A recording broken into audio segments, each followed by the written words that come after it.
Ladies and gentlemen, boys and girls, welcome to the one, the only, the final round of the Grid Championship, brought to you by Mettlestate and RaceFace, powered by MTN. It's good to be back, and we're at the same track that it all started back earlier, well, going on 8 weeks ago, well, 9 weeks ago, actually. Absolutely amazing. Joining me in the box, though, is the one, the only, the world's slowest alien, Yannaman Praise. Yannaman, welcome to the commentary box once again, and this time for the final round of the Grid Championship. Good evening, Stephen. Yes, you've said it. We've come full circle. Full circle. Seems like we're both struggling with words tonight. We started off at Suzuka with the curtain raiser. We're finishing it off at Suzuka. And Stephen, this is an absolutely legendary circuit to race on. Yeah, it has made championships, it's broken championships. It's also got a B hotel as you make your way through the 130R into the Casio Triangle. So it's something to be mindful of. But yeah, I'm going to take us through Suzuka while we're waiting for our drivers to get ready to get onto the circuit for the final time. And we're going to be watching our pro division, so the best of the best racing out. Just take us through a little bit of Suzuka. Well, coming down the pit straight, entering the first corner. Now, Stephen, this is a corner with a very fast entry, but it does tend to tighten up on you. So you're going to be on the brakes while turning, and that's where you're going to have a very stable rear end on the car. Coming out of that, you're going to go into the S-curves, and very much like the first corner, it does tend to tighten up one corner after the other. And then feathering on the throttle before you get on full throttle through Dunlop, and that's a fast flowing segment, one gear down through Degner, again 1 or 2 gears down through Degner 2, and then you're on your way down to the hairpin, which is one of the tightest corners, except for the last hairpin or the last chicane, one of the tightest corners on the track. And then you're going to go through a very fast section, which is actually called the 220R, but you don't see it on the screen, before you reach the spoon curves. Now, the drive out of the spoon curves, very, very important, because then you're heading to that long back straight and onto the 130R. Now, 130R, different cars are going to handle the 130R differently. The drivers that are running a lower downforce setup will have to get out of the throttle quite significantly, maybe 1 gear down, where the higher downforce cars, just a slight lift through the 130R should do it. And then you need to spot your brake marker very carefully, because the casino chicane, the last chicane, very important. We've seen 1 or 2 cars in the past overshooting that chicane, outbraking themselves, missing that whole chicane. But out of that chicane, be aware. Very gently on the throttle, Stephen. We've also seen a couple of spins out of the last corner, not just in GT3 cars, but in Formula 1 cars as well. Yeah, that is it. And let's head down to the circuit to go and see the drivers as they peel out of the pits. There they are. And it's times like this where the nerves start to kick in, Yanaman, where you're starting to ask the very good question of, have I done everything? Is it ready? Are we going to battle it out? What's it going to be like? And knowing that the championship at the moment is so close for the different positions, the butterflies do kick in. And with that, take us through the championship.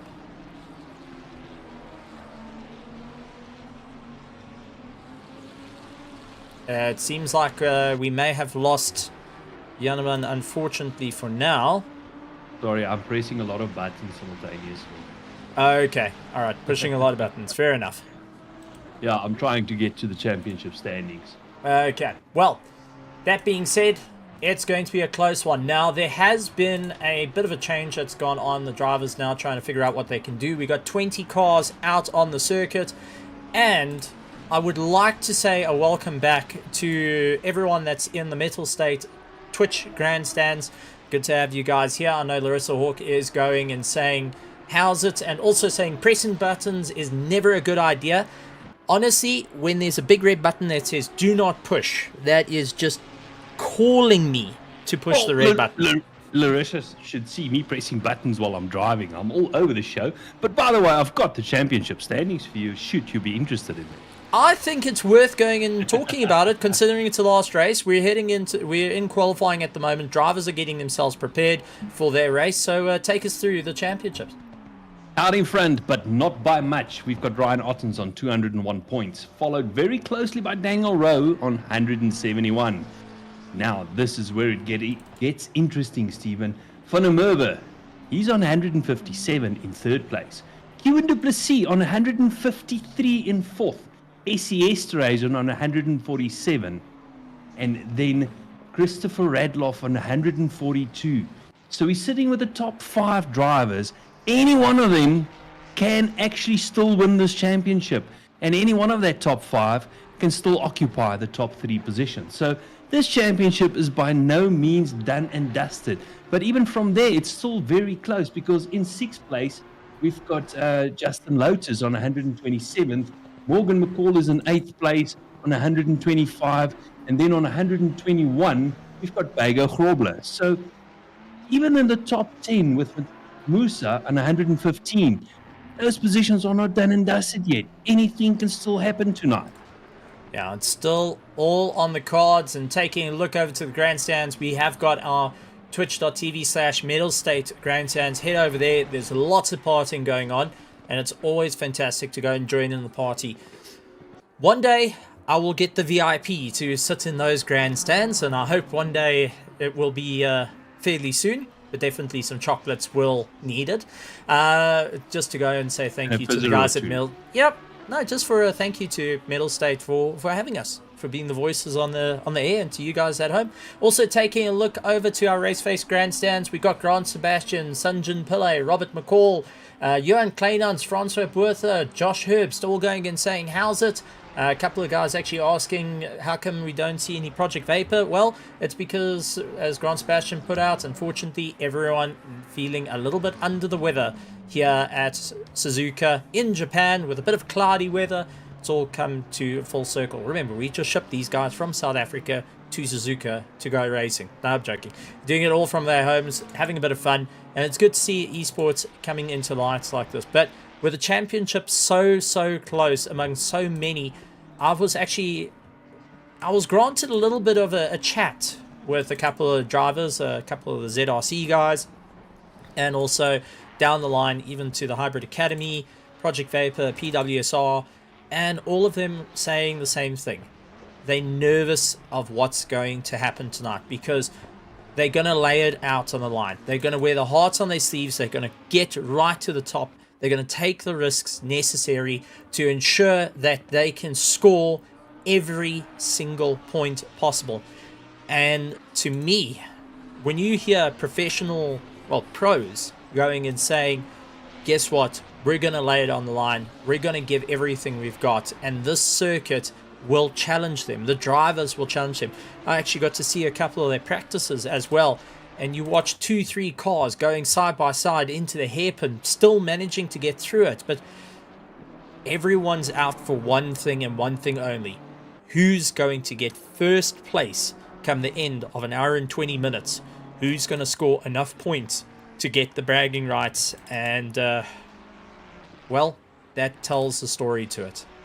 Oh, well, exactly. And pretty sure all these drivers, everybody that still has a chance of winning this championship, and there's a couple of them that still has a chance to win this, would have done all the calculations they needed to exactly find out who need to finish where for them to win it, and what do they need to do in the race to win it. So, as you said, Stephen, there's going to be no holding back here. It's not, it's a long season ahead. I just want to see the end of the race, finish in the top 10. No, you know exactly what you need to do tonight in order to take this championship. Now, I was actually sitting down with one of our gold drivers, and he was busy trying to figure out what can he do to stabilize the car for the track. Running more of a lower downforce every time he gets onto the brakes, it gets a bit skittish underneath him. We were trying to figure out what can be done to do it. And remember, this is our pros that we're watching. We do have a Pro-Am and we do have a Gold, which is our Am, that is racing simultaneously at the moment, fighting for their own championships, which is honestly going to be an incredible run, and I can't wait to see how the driver's going to do it. At the moment, Daniel Rowe leading the top of the charts, Jamie Rees up into second place. Don't know where Rees has got this pace from, but he's definitely going to carry it through. Kieran Duplessis out in third place, Bago Krobler in fourth, along with Ryan Ottens in fifth, Justin Lotus in sixth, Morgan McCall out in seventh position. He's been on a proper charge. Johan van der Merwe, who's got everything set on the line at the moment to go and fight it out for all that top, fight it out for all the podium. SESA is his teammate. I was actually having a chat to the two, and I said, what's going to happen now that you're both fighting for the same piece of ground? And Essie's words to Johan van der Merwe was, if you beat me, you beat me. But if I beat you, then we're square. But by the end of it, only one of us is going to be left standing on this. So, if that tells you of how the drivers are focused to it, they're not worrying about the teams, they're focusing on what needs to happen. And also, we are missing, like, Paul Fenter. He's not here. Unfortunately, he's landed up with a problem with his Assetto Corsa Competizione, got corrupted, had to uninstall and trying to reinstall in time. bit of shenanigans going on trying to sort out his computer, but he's going and joining it in. But it's going to be a very, very interesting. Good to see him out in the grandstands as well. But also big welcome to everyone from twitch.tv/Mettlestate and also the RaceFace grandstands. Good to have you guys out there.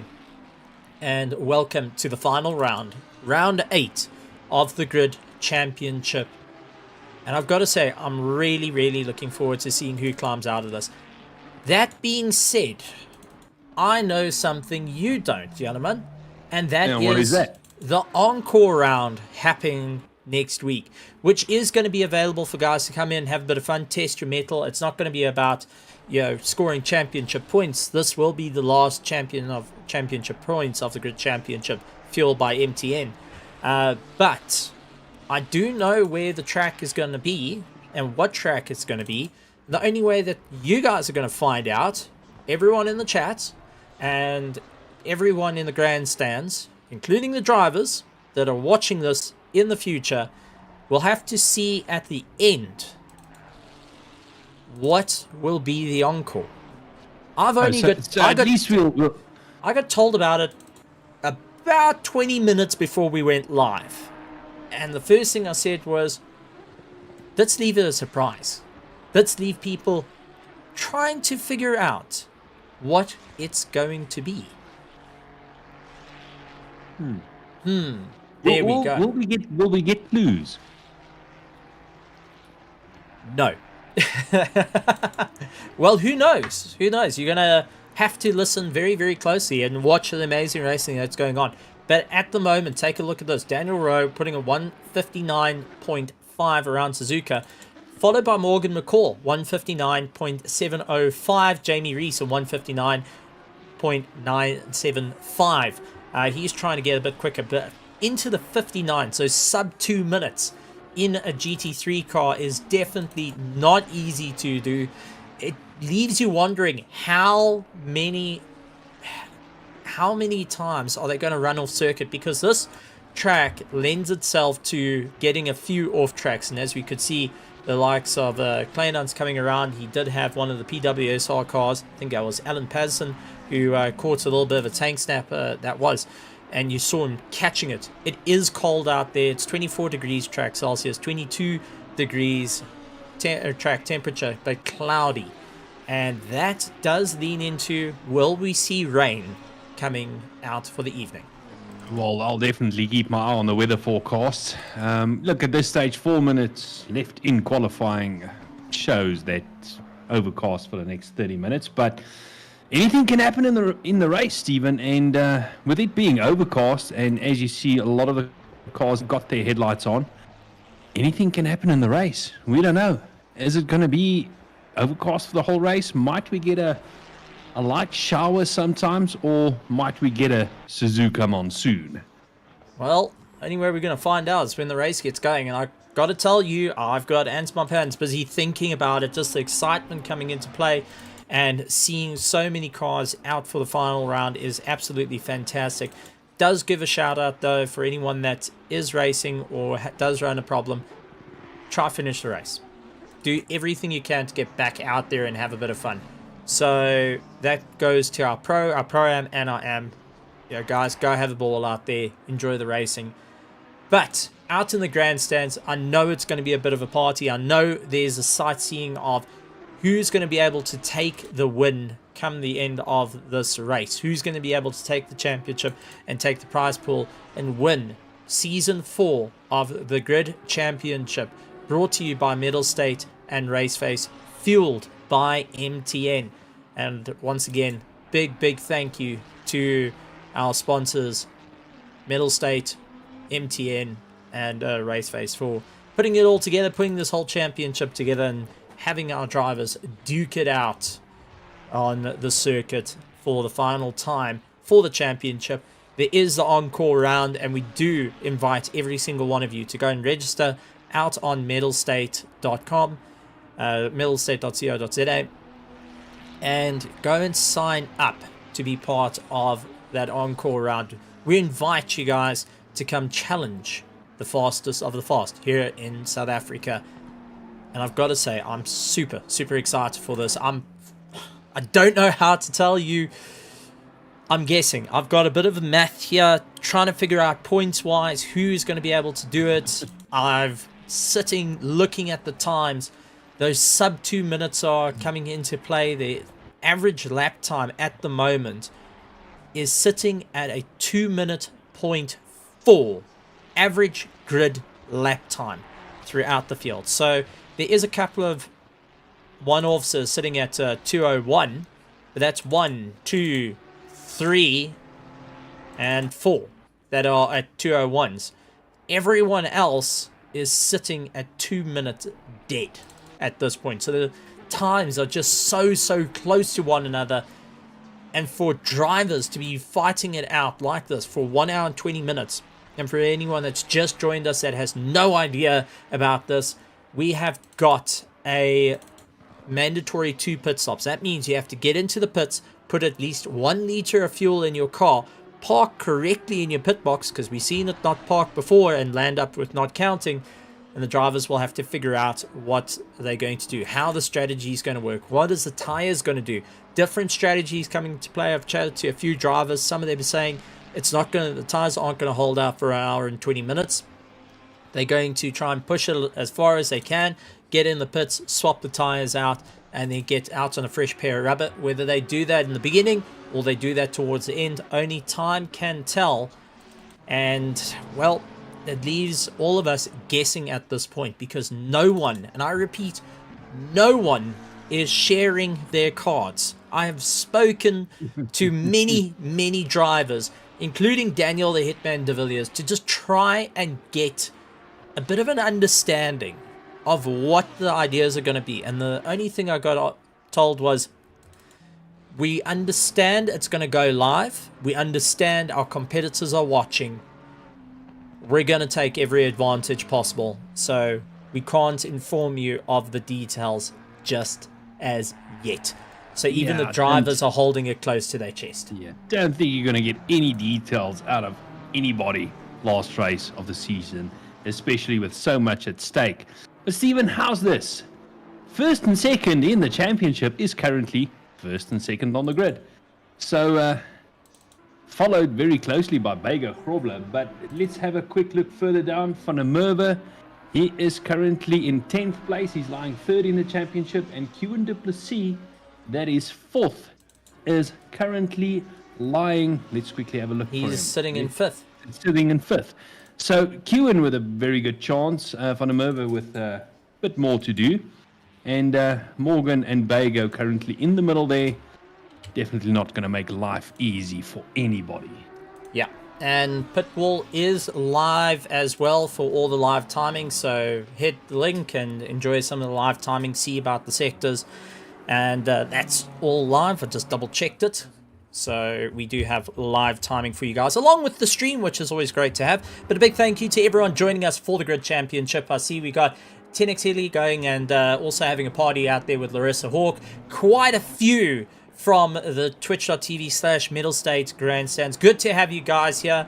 And generally, most of the drivers, they tend to stick to YouTube, but it's good to see guys out on Twitch that are coming and seeing a different realm. These are generally our first-person shooters. But let's go and take a look at a bit of a break, and we'll come back to the racing.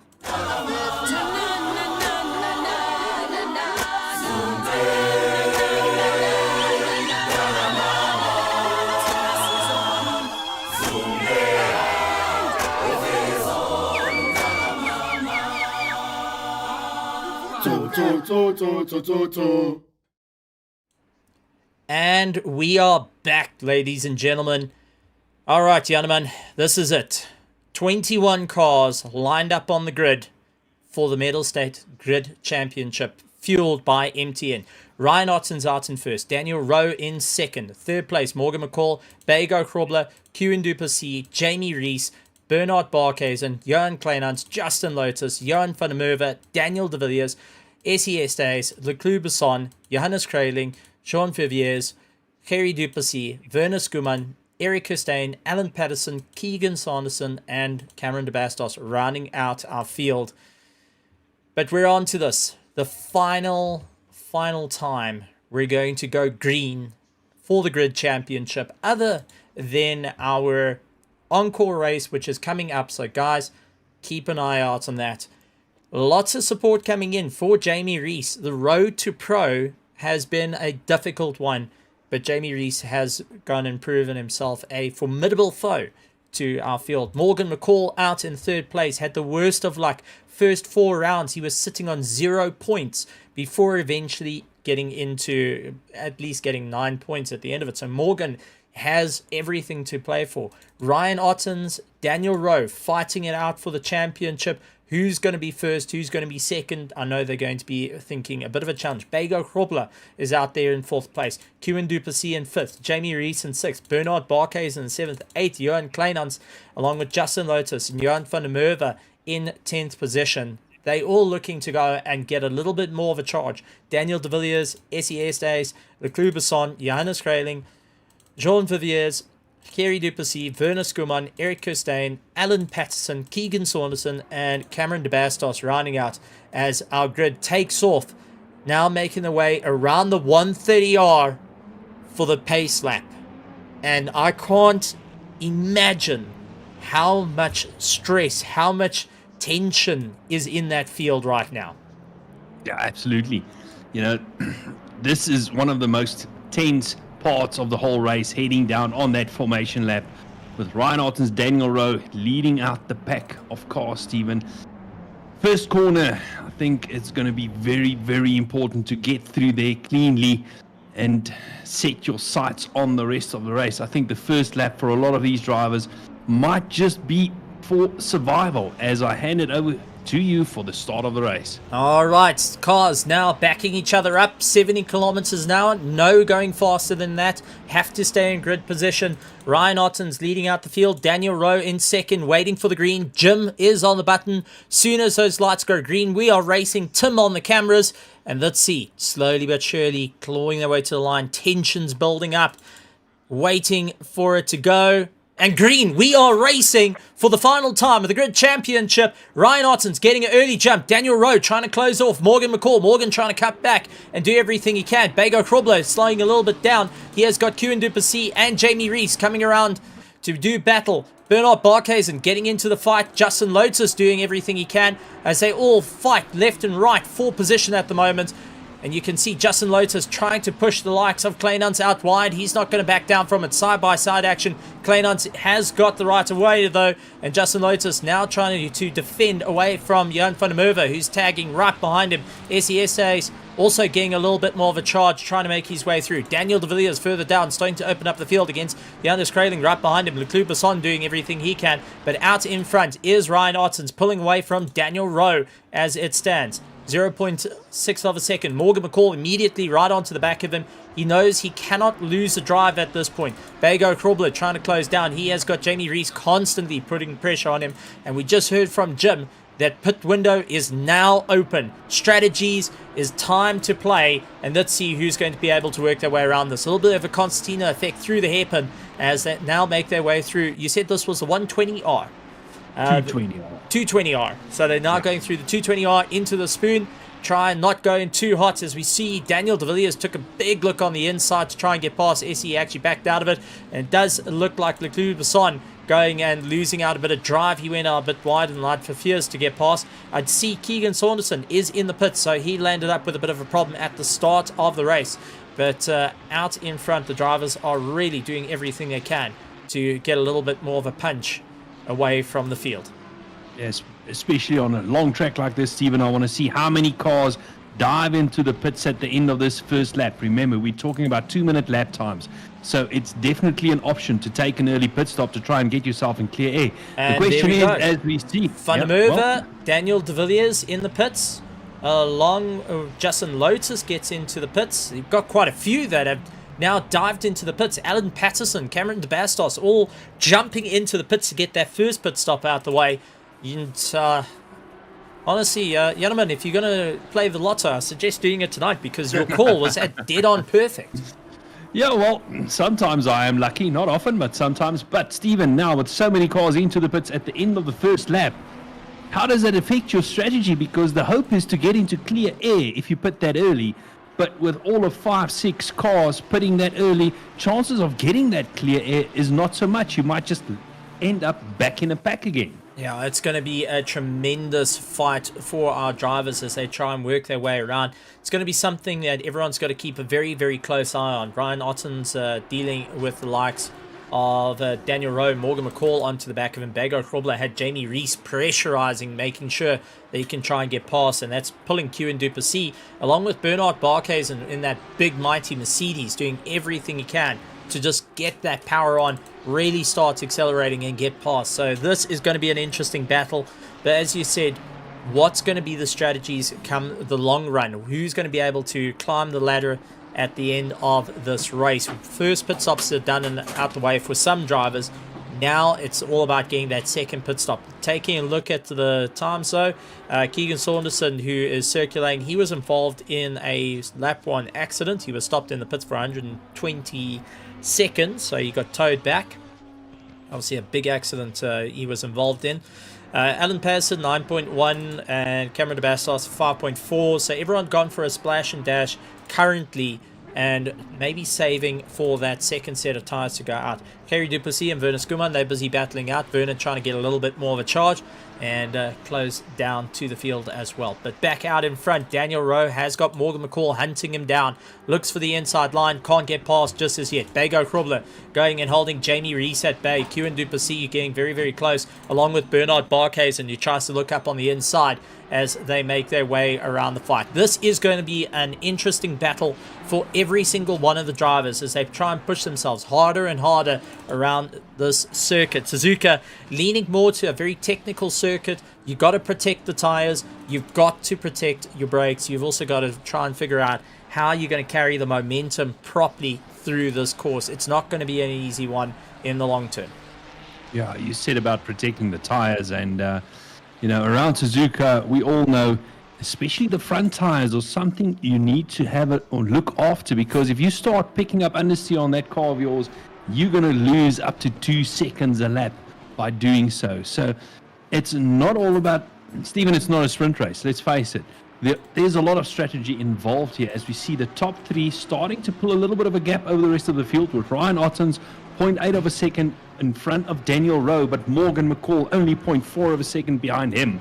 As we have a look at Bago Krobler approaching the spoon curve, he's just in front of Jamie Reese, and just behind them is Q and Duplessis and Bernard Barkhuizen. So definitely a fight on our hands here for the top 10 positions. Well, taking a look at Bernard Barkhuizen's entry into the second apex, he was keeping a very tight line. That's something that some drivers tend to do, middle of the circuit as well, trying to get past Q and Duplessis. But it's one thing. It's a very, very late apex that you got to go for, as Jamie Reese tries to go around the outside of Bago Krobler, but was unable to get past Bago, going and locking that door extremely hard to ensure that Reese doesn't get past just as yet.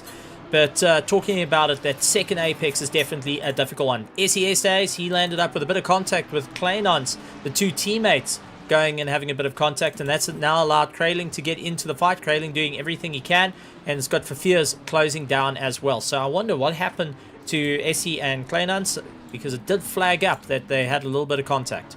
So this is SES days at the moment, trying to go up on the inside of a fellow teammate over the curb. A little bit of a touch between the two, both losing the drive, and that allowed Jonas Kraling to get right onto the back of Kleinans and make things a little bit more interesting for his drive out of the final corner. And you can see how the toe can make a massive, massive difference, but the slightest of contact or even slightest of loss of drives can quite brutally end one's race.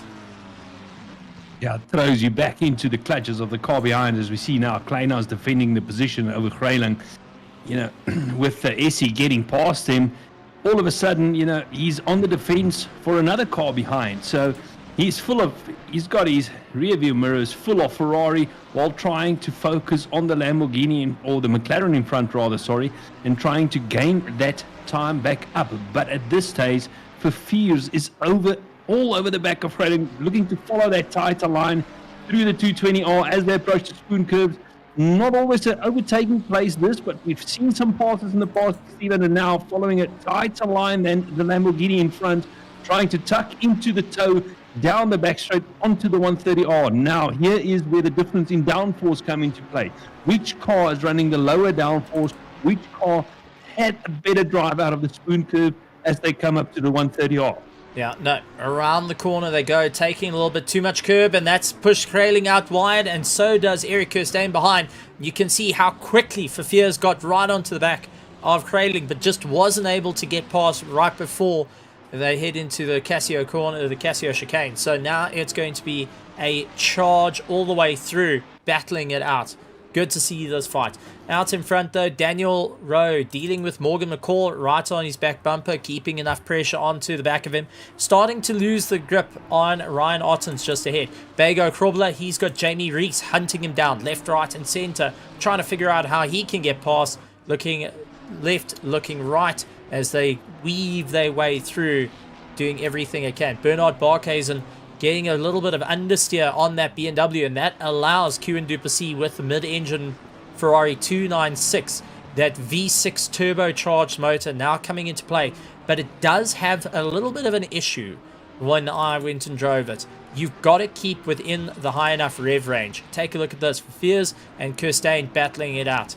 So the turbo lag is something that the Ferrari drivers will have to keep a very, very close eye. That's Kleinunts. That's Kleinunts that's lost it. Johan Kleinunts into the wall and came across the front of the nose. What on earth happened? I've got a funny feeling the tail just snapped out underneath that McLaren.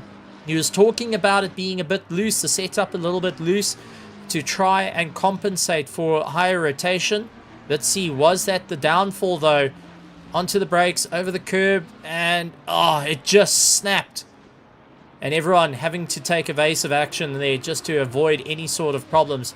Kralen's now needing to turn himself around, but that's dropped him way, way down the order to 14th position and pushing down his championship hopes at this point.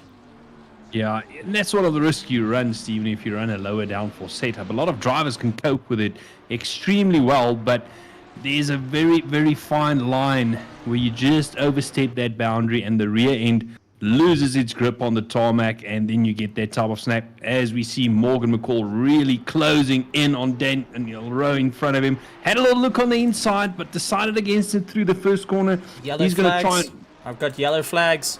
That's for Verveers and Kraling that are going super slow. They had yellow flags, so sorry to jump in there. Just got notified by Tim. Is this into the chicane? Did we see a Senna and Prost moment? We did! It's a Senna and Prost moment!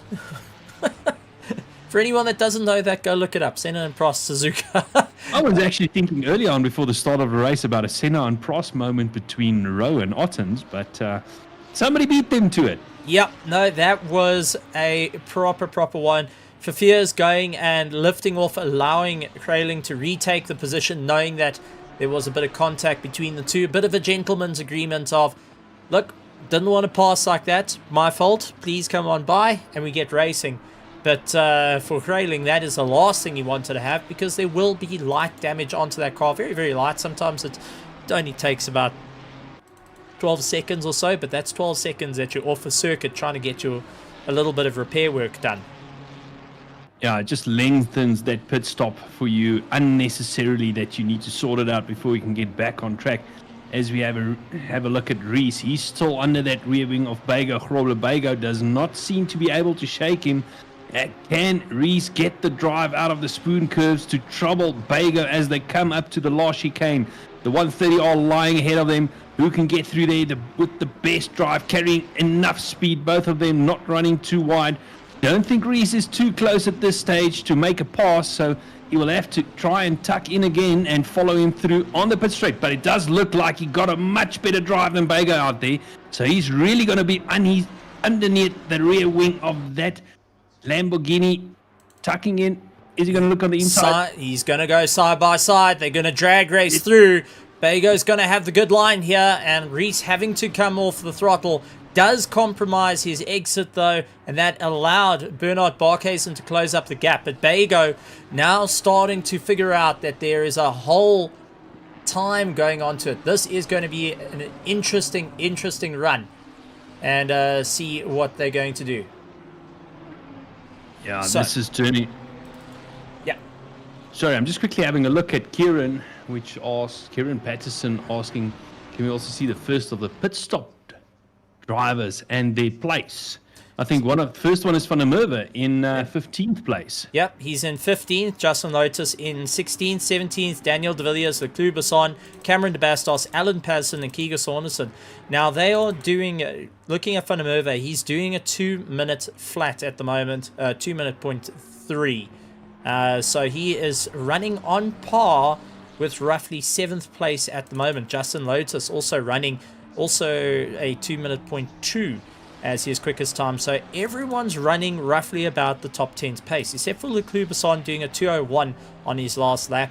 He was a bit slower than the rest. Cameron De Bastos is getting halfway through. He's 2-minute point 5. Alan Patterson a 2:01.4. So Alan needs to try and get a little bit of pace underneath him, try and move his way up. Keegan Saunderson, who's out at the back of the field, had the rough race. He's trying to gain a bit of time back to close up to Alan Patterson. So there's an interesting thing to keep an eye out for. No real changes there. They're all fairly open, sitting at about 1.5 seconds between the two. Closest racing on circuit, Daniel Rowe, Morgan McCall, Bago Krobler, Jamie Rees, Bernard Barkhuizen and Kieran Duplessis are the closest battles that we're currently seeing on track for the Grid Championship, fueled by MTN, brought to you by Mettlestate and RaceFace. But it's turning into a very, very serious race for our drivers as they power their way through. And now it starts coming into consideration. What are those tires starting to look at? What are they needing to do to carry it through to the end? Well, hopefully they look at the tarmac and not the grass. Well, you'll see, you can finish the rest of the sentence. I thought I'd just throw it out there. But yes, Stephen, especially when you're involved in close battles, it is something that can hurt your tires, as we see between Daniel Rowe, Morgan McCall, Bago Krobler, Jamie Rees. I mean, only 0.2 of a second behind him. And aero wash from the car in front is real. It is something that can damage the front tires. Remember my comment earlier on, around a track like this, you don't want to damage the front tires on the car. It can cost you a lot of lap time. Well, we see Krayling doing his pit stop. Yeah, Krayling did his pit stop, but it also tells me a good time. 13.2 seconds that he was stopped in the box, and that will affect him a bit. And I think there was a bit of repair work being done to the car. But taking a look at entry to exit, it takes him roughly 31.8 seconds to do entry to exit, and that's something that they've got to take in mind. Any sort of pit stops, you need roughly 31 seconds to ensure that you can hold your position or be able to fight for it.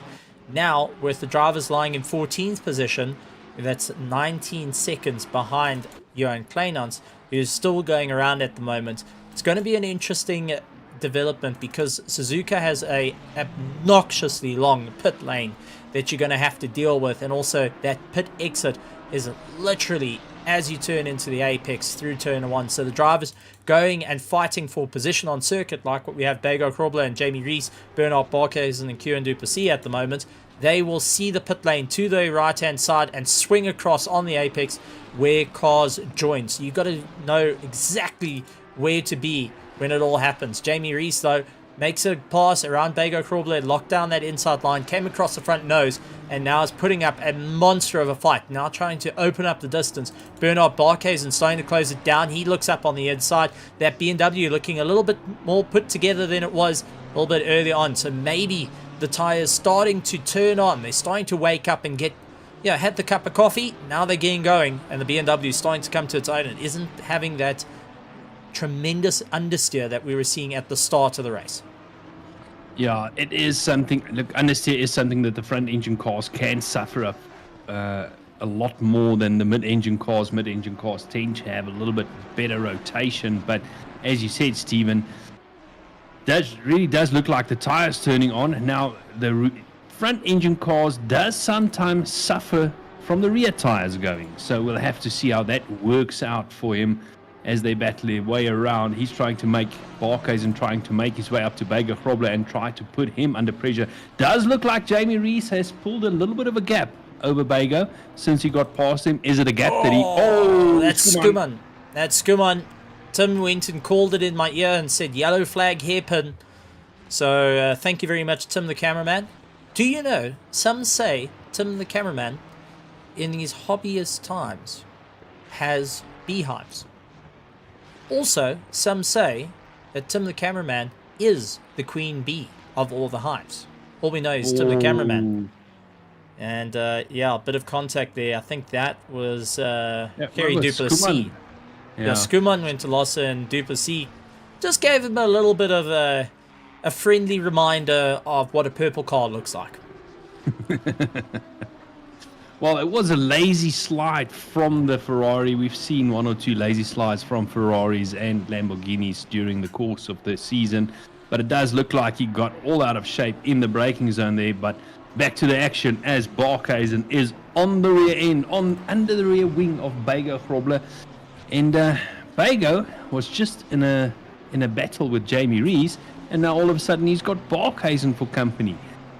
Do you think the Lamborghini is starting to struggle for tires? That's what I want to ask. I think it's starting to feel it at the moment, because his last lap time was a 2:01.427, and that's really off the pace compared to Bernard Barkhuizen, whose last lap time was a 2:05. So I wonder if that Lamborghini has gone and battled it a little bit too much. The tires getting a little bit too hot. And now he's having to try and cool everything down, go and take it a bit easier. He is turning in a lot earlier than the likes of Bernard Barkhuizen and Jamie Rees, for that matter. But I'll take a look at Morgan McCall. He's not having a problem in the Lamborghini. He's still keeping up the fight. And our Lamborghinis further down, like Alan Patterson and the PWSR team, they are also keeping a very tight line. So I wonder if that's a natural way that the Lamborghinis go. That tighter line they seem to be a bit more happy with. They can work with that and get on the power. A fight though is Justin Lotus and Johan van der Merwe. These two have completed their first pit stops, and now Justin Lotus is trying to get ahead, looks to the inside line, goes late on the brakes. Van der Merwe just becoming a brick wall in front of him, not allowing him to get by. And Justin Lotus getting a little bit of understeer on turn in. Now, for anyone that doesn't know what understeer is, that is, well, I think the best one to explain the understeer would be Yadaman. You think I know what understeer is? You've driven enough with it. Oh, thanks. Well, basically what understeer means is, Stephen, to describe it in the simplest way, is you need to turn the steering wheel more than what is necessary. So the front tires are scrubbing. They're not gripping as they should. So your steering angle, as I said, is more than what it needs to be. And that is actually very damaging to the front tires because they're scrubbing across the tarmac. And oversteer is actually the opposite, where the rear end of the car rotates more than what it needs to be. So you get into a little bit of a drift. There's some tech lessons from Yadaman Prius. And yes, understeer is basically easy. You just turn and nothing happens. And then you keep on turning until something happens. And Morgan McCall getting that snap oversteer as he came out. The tail starting to move around like a fish underneath him. He's doing everything he can to keep the pressure onto Daniel Rowe up ahead. So they are fighting it out tooth and nail at this point. They're one of our closest battles also. But Johan van der Merwe, Justin Lotus having a good run. They are fighting out, but that's allowing Daniel de Villiers to slowly creep into the mix as well. 0.8 of a second. He was quicker than both of them on his last lap time. His last lap time was a 1:59.932, where everyone else ahead of him did a 2:01. So while these two are slugging it out and going defensive, they're landing up with a problem. I see Jamie Rees, though, has had a problem. No. So Rees losing it out through Spoon and now having to try and get himself going. Let's actually see what happened to Jamie Rees. He was really up with a bit of pace, but I think maybe running onto the marbles coming into play. Let's find out. Powering their way through, hard on the brakes, goes out wide, over the curbs, over the marbles, and as he gets on the power, just no grip underneath him, and that causes the whole thing to twist around and landing up with a bit of a problem. So definitely, guys, having a bit of an interesting one out there. Battle though, Justin Lotus along with Johan van der Merwe, it looks like they had a bit of contact and that allowed de Villiers to get by, but he had to slow up. So let's see if we can go back about 30 seconds and see what happened there. And this is side by side through the hairpin. Little bit of a tap nudge between the two. Van der Merwe not backing down, and it does look like Justin Lotus is not going to back down from it. Both of them going door to door DTM racing, both of them having big clouts And now you see Daniel de Villiers closes down the distance to them. Van der Merwe goes out wide, tries to rejoin the circuit, but while the two were going argy-bargy, Daniel de Villiers slowly crept up, and the hitman has now got his targets firmly set on Johan van der Merwe, who is right underneath the rear wing of Justin Lotus for their fight once again. Yeah, I don't think this fight is over between Van der Merwe and Lotus. It's just a temporarily change of position, maybe, because I think Van der Merwe looks like he's going to come right back at Justin Lotus, tucking that McLaren right under the rear wing of that Ferrari. But he needs to watch out, because at this stage he is in a sandwich between Van der Merwe or Lotus in front of him and de Villiers behind him. So bit of a difficult position to be in, Stephen, because you want to attack the car in front, but at the same time you need to be wary from the car behind. So it's an attack-defend kind of situation that you find yourself in. Yeah, no, it's definitely a hard fight, and you can see Van der Merwe starting to crack underneath the pressure at the moment, going and running over the curb. That has killed his drive and allowing Daniel de Villiers to get right underneath him. They're fighting for 15th and 16th position at the moment, but remember, they've completed their first pit stop, so now it is time for the second pit stop. We're into 56 minutes. A lot of drivers might be running it to the 45-minute mark and then swap over tires, or they're going to keep going, depending on how hard they've pushed these cars at the start. For the Grid Championship, brought to you by Mettlestate, RaceFace, and fueled by MTN, definitely now starting to push the boundaries of what they can do. Interesting racing going on out in front. Bernard Barkhuizen dealing with the likes of Bego Krobler. They're having a good tussle. Daniel Rose still can't get rid of Morgan McCall, who is becoming a little bit of a thorn in his side, because every time Daniel Rowe crosses the line, his last lap time, a 2-minute 0.6, where Morgan McCall did a 2-minute 0.4. So Morgan is constantly hounding. He is slightly quicker and forcing Daniel Rowe to go on that major defense at the moment as they power their way through. So Morgan running over the curb a little bit, that's going to kill his drive. But Johan van der Merwe getting a very poor drive, now having to deal with Daniel de Villiers right behind him and closing down the distance quite quickly. Ryan Otten's out in first place. Second, Daniel Rowe. Third, Morgan McCall. Followed by Bego Krobler, Bernard Barkhuizen, Kieran Duplessis, along with Jamie Rees in seventh, SES Days, Eric Kirstein, Gerry Duplessis, Sean Verveers, Johan Kleinans, Werner Skuman, Justin Lotus, Johan van der Merwe, along with Daniel de Villiers, Leclerc Besson, Cameron de Bastos, Alan Patterson still into the mix here, Johannes Kraling and Keegan Saunderson, who is in the pit getting some work done. Looks like he is actually going to be changing tires because he's up on the jacks. Yeah, he's made a comment on the chat, and he's actually having some internet issues. So I think that's also what he might have had at the start. So that's why he dropped all the way down to last place and had that 122nd stationary time in the pits. Does seem like he's struggling a bit to keep it connected. Well, you know what? What I can say at this point is just keep in it. Try to get as far as you can.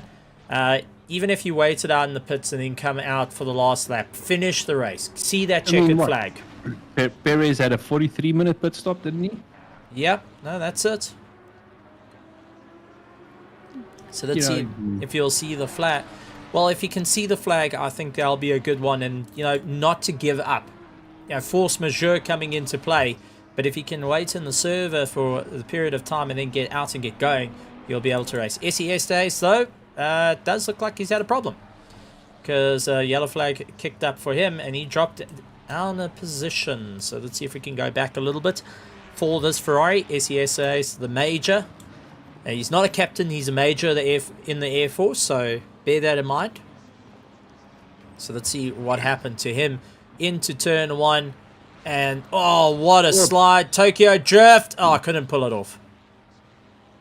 Yeah, the bald eagle had a bit of a slippery moment there. That's drifting when you go and order it from Wish. Almost made it stick. It's there, but it's not quite there. But what that would have done is those tires would have glowed red hot and the pressures would have shot through the roof. And so that's going to take him a lap or two to get those temperatures back in check before he can continue racing But in normal turn, speed. he's going to be feeling that flat spot. And what I found is I think SE is one of the very few guys that are racing with vibration motors on their pedals, which is they've taken the little vibrator the vibrator motors out of a PlayStation controller, put it on the back of the pedals using a sim hub, and that's how they get going. Morgan McCall into the pits, so first of our top 10, and he's hoping to get the one stop done. Bago Krobler dealing it with Bernard Barkhuizen, and they're not considering going into the pits. Instead, they're going to drag race it between the two of them and battle their way through. But as I was saying, they stuck the vibrator motor onto the back of the pedals, and that's purely on the fact that when you stand on the brakes and you hit that ABS, the motor will go and start vibrating the pedal. They let you know you hit the ABS, but in turn, if you got a flat spot, it will also give you a kick every so often, letting you know that you flat spot your tires. Just a constant reminder of you've done goofed. Now you've got to wait until it all sorts its life out. Yeah, you've been naughty, so good luck with that one. Let us know how it turns out until you get a new set of tires. So Morgan McCall out the pits, and he's ahead of Justin Lotus. So Morgan McCall done first of the pit stops. He's in 13th position. Justin Lotus and Johan van der Merwe are battling out, with Daniel de Villiers closing down onto him as well. So good to see that the guys are pushing as hard as they can. Further up through the field, 9th and 10th place, Kerry Duplessis and Fafiers going and battling it out. Kerry doing everything he can to keep up the charge and just try and battle it out at the moment, with Fafiers really closing up underneath that rear wing, trying to put a bit of pressure, and Kleinans hoping that the two will continue the fight so he can get a little bit closer into this battle. Something that all the drivers are going to have to keep an eye on is pick your fights, pick your battles at this point, and see who's going to be able to close it up. Now, with only 15 minutes and 17 seconds left of our final race for the Grid Championship before we close up the championship, and then we've also got our encore round, which, you know, honestly, I can't wait to see who's going to race there. I know I've stuck my hand up and said I'd like to have a crack at it, but I don't I don't think I'll be close enough to our pro drive. So what we can do a commentating drive. I mean, it's not like you haven't done it before. I don't think I'm on the same pace as these guys. my lap times are way over 2 minutes, and even driving around with the gold drivers has been very difficult to hang on to the back of them. They've just, all the drivers are extremely brave, and having a chat to them, I got to talk to a few of them and say, how do you do it? How do you get into the corner and just keep your foot in it? It's like, it's easy, just do it. No, mate. There's an Afrikaans saying that you're not going to understand, but it's actually a saying that my daughter loves using. Okay. You know, all Afrikaans people would know it. It's met moeite, geduld en selfvertroue. All right. So if there's anybody on the chat that can translate that for Steven, that would be awesome. I've been called out. Both grandstands have now been given the challenge. One day I'm going to pull out a rabbit out of a hat, and I'll show that there's a bit going here. But out for the Grid Championship, brought to you by Mettlestate, RaceFace, and fueled by MTN. This is the final round at Suzuka, round 8. 8 weeks of battles going in the championship. The first race they did was at Suzuka, our curtain raiser, where they raced for basically they did a sprint for the cash. So they had a fantastic run there as the start of the curtain raiser. Absolutely amazing run. And then you've got the likes of our championship all the way through till now has been absolutely incredible, with MTN jumping on board and being part of it. Werner Skuman, though, has got a bit of a problem, as Morgan McCall looking to make short work of him. A little bit of contact between the two. Morgan going out wide. Skuman not backing down, though. They are fighting for position at this point. But Morgan McCall is one up in terms of the pit stops. He wants to clear Skuman as quick as possible and start working his way up through the field. So now getting the pace, heading into the 130R. Is he going to be able to look on the inside? Going to try, backs out of it, second guess is the option. Going to rather carry the momentum through, head towards our Casio triangle. Will he be able to get past? Not as yet. Skuman just managing to go a fraction later on the brakes than Morgan McCall. And at this point, Morgan is trying to think, I need to get round you as quick as possible as Kleinans is up the road. And I can see the likes of Justin Lotus is starting to gain a bit of ground. Werner Skuman going onto the inside. He's defending his line, forcing Morgan to go around the outside. Morgan trying to do a little bit of a switchback around the outside. Goes back for the inside, just not able to carry the same momentum. Werner putting up an absolutely wonderful fight as it stands. So the guys moving forward. Alan Patterson getting past Janus Railing. He managed to get a awesome pass there and get going once again. So good to see the drivers pushing themselves that little bit harder and figuring out what's going to work. Daniel De Villiers, he's also close to Jan van der Merwe as they battle their way through. The two have been practicing together and also working out what's going to happen. But Morgan McCall leading the charge, hoping to get away from the likes of Werner Skuman as quick as possible. But Werner's not going to back down from this fight. No, he's not. And I think Morgan is absolutely desperate to get past him because this little battle is costing him time with his battle against Daniel Rowe, currently in second place. But Daniel Rowe has not made a pit stop yet. So, as I said, Stephen, I think Morgan is desperate to get past Skuman. Skuman not making life easy for him. He's going to try on the inside, but that's going to become the outside line as they go up to the spoon curve. So you'll have to do a switchback, round the outside, running wide. Runs wide, has to tap off and come back. But now the question is, what is those track limits starting to look like? Bernard Barkhuizen pulls into the pits. Now this is going to be interesting. McCall coming into the 130R. Bernard Barkhuizen has pulled into the pits and he is going to be stopping in his box. So let's see if Morgan will be able to close up the distance and be able to get by. Justin Lotus as well, running a second of everyone that's completed their first pit stop. Johan van der Merwe has got Daniel De Villiers onto the back of him. Leclerc Basson, Cameron de Bastos, Alan Patterson also closing up. He's got Janus Railing and Keegan Saunderson. So Barkhuizen has everything to lose here as they start making their way through. Skuman trying to get by. Morgan McCall mirroring him at the moment. You couldn't see that Lamborghini. Now trying to go around the outside. So it does look like Barkhuizen dropping down the order. McCall getting past, comes across the nose of Skuman, trying to get back onto the power. Skuman, though, going to take it side by side. Oh, contact between the two. Contact between the two. Morgan McCall goes out. And Skuman going and landing up in the weeds. And let's see if we can take a look from the cockpit of that one. Let's go into the likes of Morgan McCall. Oh, let's try and find Morgan McCall. As he was trying to go side by side. Looks to the inside. Trying to bring it back. Down the gears. Oh, cross-arming that Lamborghini. Not happy where it is. Tries to come back. Contact onto the rear. Skuman was able to get going, but unfortunately the Lamborghini getting turned around and Morgan now facing the wrong direction. That is going to hurt his climb.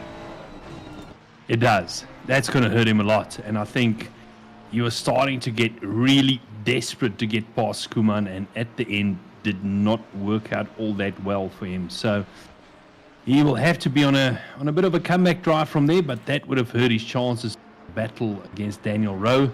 But we'll have to see how it all pans out and where he can feed back in once all the pit stops are complete. But the thing is, with this type of racing, so close, anything can happen. The lightest of touches can be a decider of note, and you've really got to put the effort in to try and figure out how you can keep the pace. But unfortunately, this is motorsport. Anything can happen, and that's the one thing. And I'm just taking a look over to the Mettlestate grandstands just across from me, and I can see, let's see if I know how to pronounce this correctly, Tenexili going and giving a bit of a shout out as well, and also just on the edge watching the racing going on. Big shout out to everyone over at the Mettlestate grandstands. Good to see you guys out there over at twitch.tv/Mettlestate. Good to have you guys around and being part of the show. See Werner Skuman and Justin Lotus pulling into the pits. They're getting themselves sorted out. And that is going to allow Daniel De Villiers and Johan van der Merwe to take up the top positions of everyone that's completed their first pit stops. But it's good to see everyone having a ton of fun out there. Tinexili, please tell me if I got that right. If not, let me know. And just taking a look over to our Raceface Grand Center, I mean, that's over across your shoulder, Yanaman. And just looking over, I can see everyone having a bit of a party there as well. Sanjin Pillay, Keegan Saunderson, who's taking a bit of a relax at the moment, is he's driving, but he was going and relaxing, waving to the crowd, saying, I'm going to keep going, I'm going to keep this up, and really show that I can finish the way it started, seeing that flag. Then you got the likes of Jonathan Coetzee, who's also on the supporting side, Quinton Ivey, Francois Boerthma, along with Kieran Patterson, who's returning after his UK trip and fighting it out in the sprint series that was last week. Justin Lotus, though, completing all his pit stops, now lying in 19th position. Do you think this stop is going to be highly beneficial to him? Do you think it's going to be able to get him into the top 10? It depends on where he feeds out, and that's what I wanted to have a look at. So at this stage, it does look like he's got a little bit of clear air around him, but not a lot. He's got Skuman in front of him, not a long way up the road. So it's a difficult one to call that. But Stephen, just a quick topic I wanted to touch on while we've got Skuman on the screen. Now, there's been a lot of different views, and he's had his battle with Morgan McCall. And he was fully in his right to battle with Morgan because it was position. Yes, Morgan did did his pit stop, and Skuman hasn't. And, there's been drivers that it feels that, if you're on a different strategy, you should actually let the car behind pass if they've already done a pit stop. But here's the thing I'm getting to. A lot of the time, you don't know whether they've done a pit stop. You only know you're battling somebody for position. Yeah, well, that's the thing. You're currently fighting it out, and you've got to keep things going. Alan Patterson, I see, is also coming into the pits. He's going to be completing his next pit stop. He wants to get ahead of Justin Lotus, who's only heading down to the 130R now. But you're dead right. You're fighting for position. You're having to try and figure out what you're going to do, how you're going to do it. Every little advantage comes into play. If you can open up a 1 second gap, that's 1 second that you don't have to worry about. But for the case of Morgan McCall, who's now playing catch up, who has to try and make his way through, he's in 12th position. He's got Johan van der Merwe and Daniel de Villiers ahead of him that have completed their first pit stop, so he's trying to get a bit more on the run. But the threat of Alan Patterson and Justin Lotus completing their pit stop will start becoming more and more of a reality to him. Ryan Ottens pulls into the pits. That frees up Daniel Rowe. So it looks like our top 10 starting to change the game plan with 39 minutes and 39 seconds to go. Jeez, I had to re-look at that one. But this is going to be all about rhythm, pace, how can you keep it going, what you're going to need to do, and you're going to have to play the long game for this. 1 hour and 20 minutes around Suzuka is definitely no easy feat. 1 hour and 20 minutes with the fastest drivers in South Africa is not an easy feat. Also, 1 hour 20 minutes being in the premier series of the Grid Championship, brought to you by Mettlestate Raceface and fueled by MTN, does have its own pressures that get thrown on as well. So the drivers having to put all those butterflies to one side and realize we need to get going. Ryan Ottens, first out of the pits. He has got Johan van der Merwe immediately onto the back of him. Both have completed their first pit stop. Kerry Duplessis, Jamie Rees, Eric Kirstein have done their pit stop. Daniel de Villiers, Morgan McCall back in the pits. Lukuba Son, Cameron de Bastos, they have all gone into the pits to complete their pit stops as well. So now the question is, was that late enough that Alan Patterson and the likes of Justin Lotus are now going to be thinking, am I close enough to make this happen? Both Alan Patterson and Justin Lotus putting on a fresh set of tyres, so they're able to get themselves out and get going back in clear air. So does Fafiers, has got new tyres. Skuman has got new tyres. I mean, there's so much going on as drivers exiting the pits. The strategy's now changing. The complexity of the race is becoming more and more of a reality for every single one of these drivers of what do they need to do to ensure they get the win above everyone else.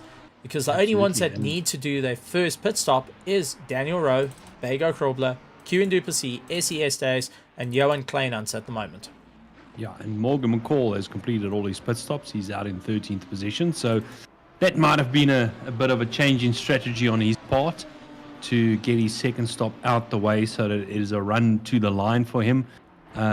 Maybe they spotted a gap out on track that they tried to put him into, but he is just behind Harry Duplessis, if I'm not mistaken. Who is that in front of him? That's Harry Duplessis. That's Duplessis.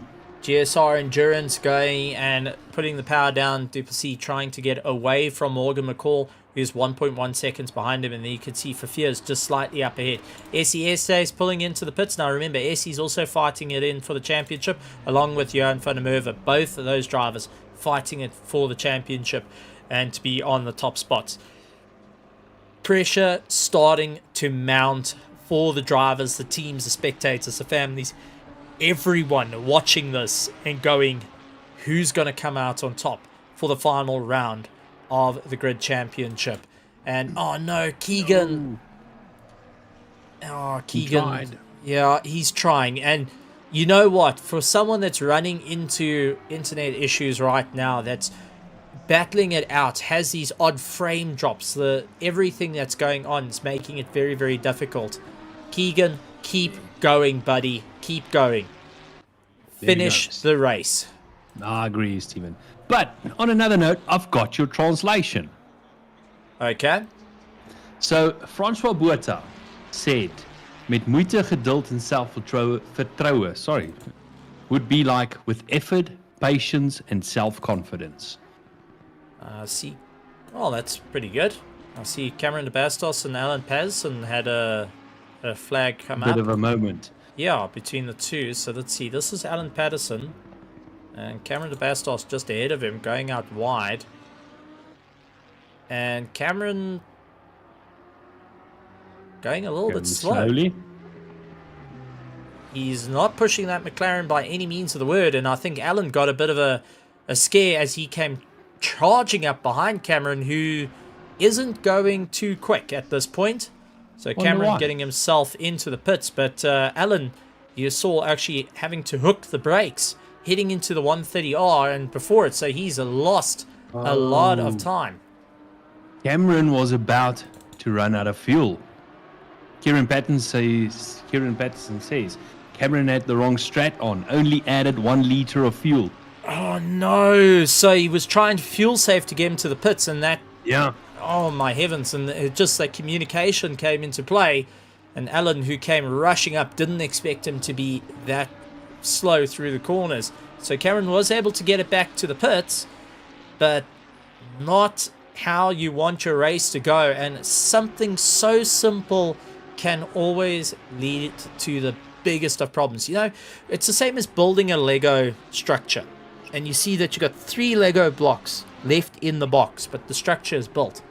Or that 1 or 2 bolts that when you freshly rebuilt an engine or built that table and you see 3 bolts left over and you go, I hope that wasn't anything important. Just to find out a little bit later down the line, it was very important. Yeah, you know, I think, yeah, it's one of those cases of I always have bolts and stuff left, so you know, just wipe them underneath the carpet or so and hope nobody will notice. Well, most of the time, we very quickly notice what's wrong. Well, I think when running out of fuel, you noticed very quickly when the engine decides to splutter and start to slow down, it's not getting that drive, and that Christmas tree of a dash flares up, letting you know, listen, I'm about to run out of fuel. We're not going to make it. If you carry on driving this way, you're going to land up in a problem. And unfortunately, that's what Cameron had at that point. And I think Alan Patterson, who came rushing up, hoping to use the tow, suddenly realized, okay, I'm at 100 and plenty. And Cameron is a lot slower. I think Alan must have thought, yes, this is one heck of a tow I've got here. Currently, closest race is between Morgan McCall and Kerry Duplessis. But our championship at the moment still in the top running. So Daniel Rowe out in first place. Bego Krobler in second place, trying to get a little bit more of a charge. Kieran Duplessis, Johan Kleinans in fourth place. Ryan Ottens, followed by Johannes Grayling. He's getting himself going. Jamie Rees, Eric Hussein, Essie Esterhuis in ninth position. 10th is for Fears, along with Morgan McCall, Kerry Duplessis, Justin Lotus, Daniel De Villiers, along with Johan Fadamova, Leclerc Besson, Alan Patterson, Werner Skuman, Cameron De Bastos back out on circuit, and Keegan Saunderson charging his way through. And this is turning into a monstrous race. We did have one retirement though. We started with 21 cars. We've got 20 at the moment. Lots of people are going and battling with the current circumstances in terms of power outages, so unable to make it. Like AJ de Kock saying, unfortunately he's missing it, but he is thoroughly enjoying seeing the racing currently on hand. But gentlemen, with that being said, the Grid Championship has been so full of twists and turns. And, you know, we talk about it fueled by MTN through all the highs, the lows, and all the extreme positives with the extreme breakdown. I see Leclerc Besson going and flashing his lights. He's just saying thank you. You know, it's been a championship and has proven itself to be one of the premier championships to go and race in, to have a lot of fun, to be part of this. And we're racing, seeing our pro division, but we still got our pro-am and our am for anyone that wants to be a part of it. It is open, and with this being the final race, everyone looking towards the future and seeing what's going to happen next, who's going to be able to take the next one, what's going to happen.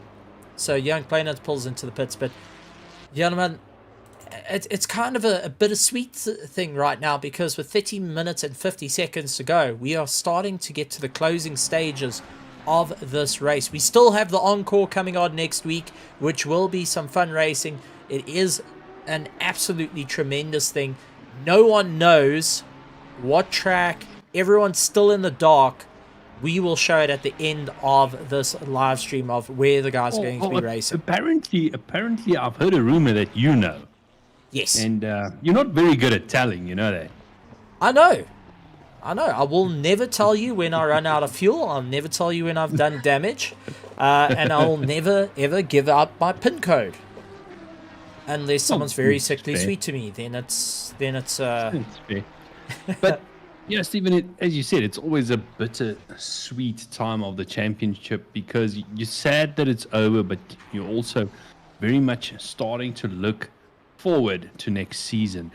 Will we have drivers returning that haven't raced in a while? Certain people here on the chat. Not going to mention any names. Not going to mention any names, but will they be back? Who's going to make their way into pro next season? Because it's always that interesting part. As we have a look at Ryan Ottens, he's battling it out for Kralin, but Bego Krobler trying to chase him down as well.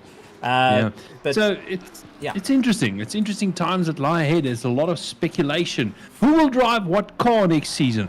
Will we have a field full of Aston Martins next season? Who knows?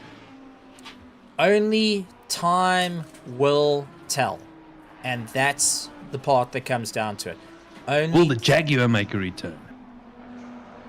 I want to see the Jaguar come back.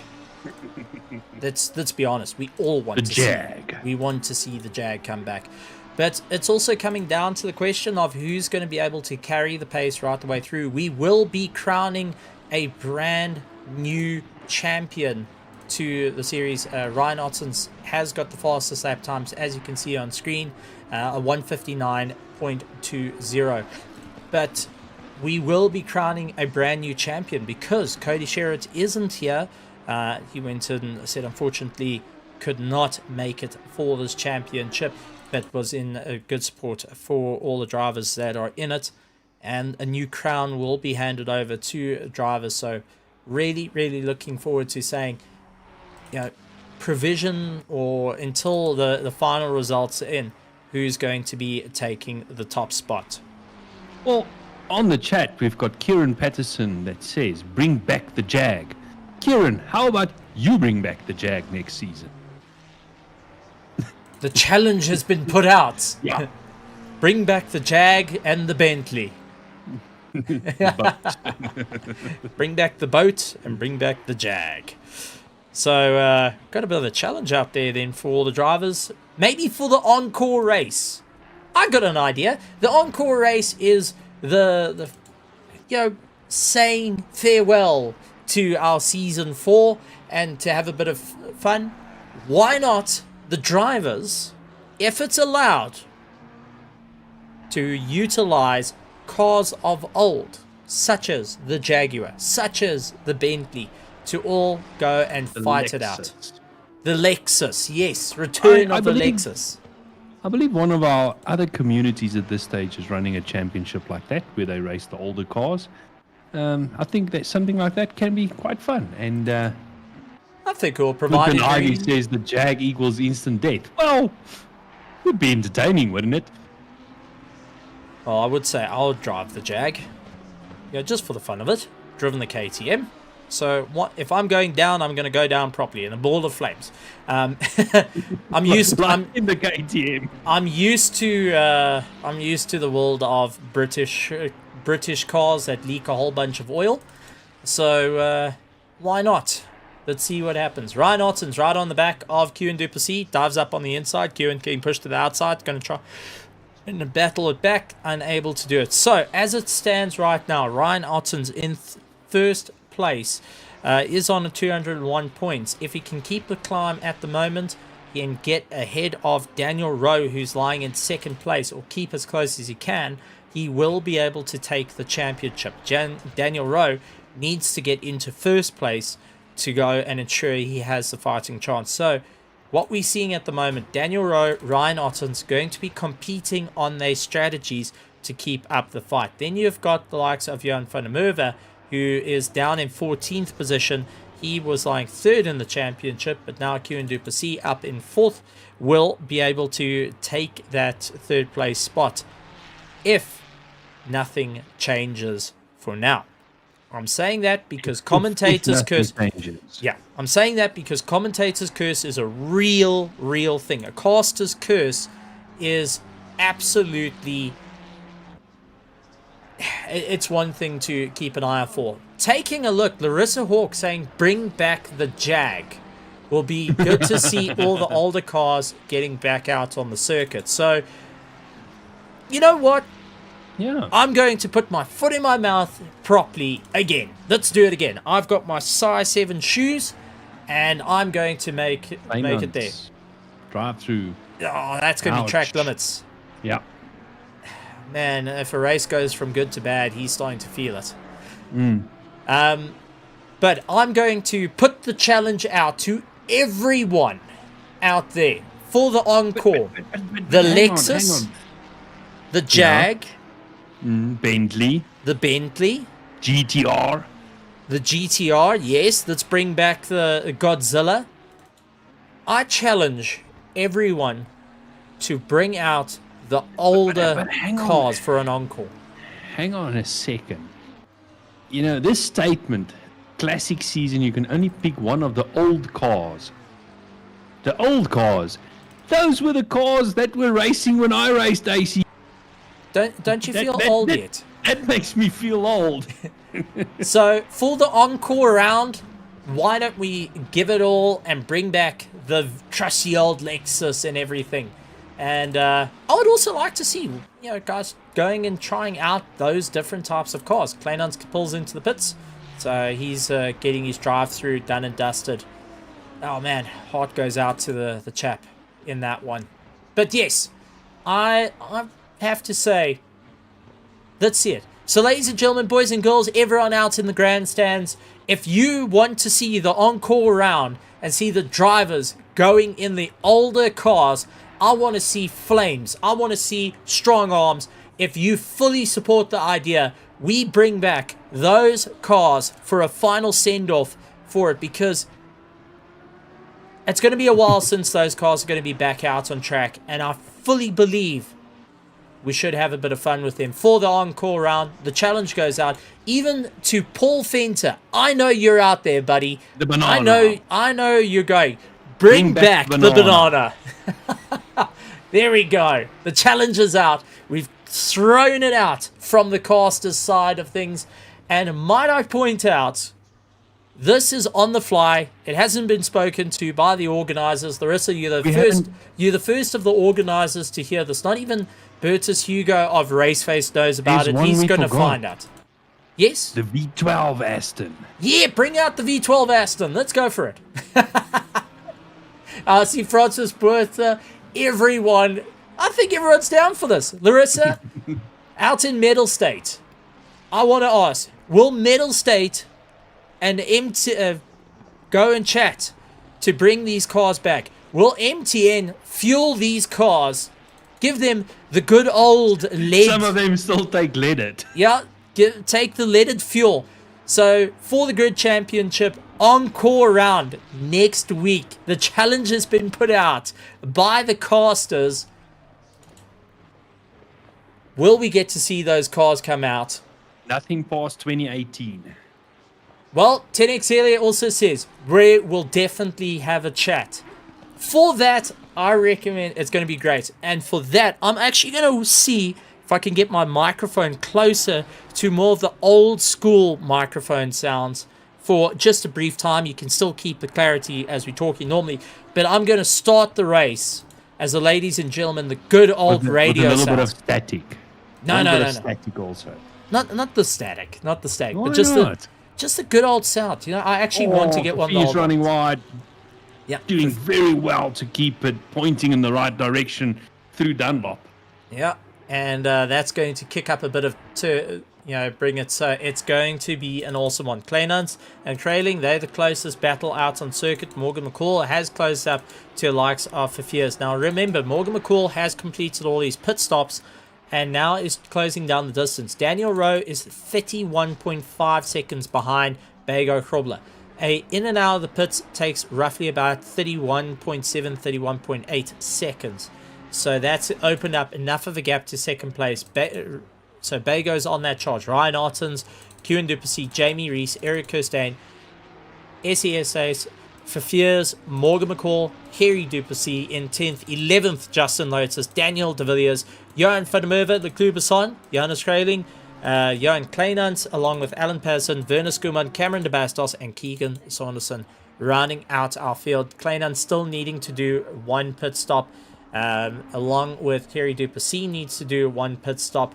So there's a couple of guys that are needing to get in and out of the pits at least one more time. 20 minutes to go for the final of the Grid Championship, brought to you by Mettlestate, RaceFace, and fueled by MTN.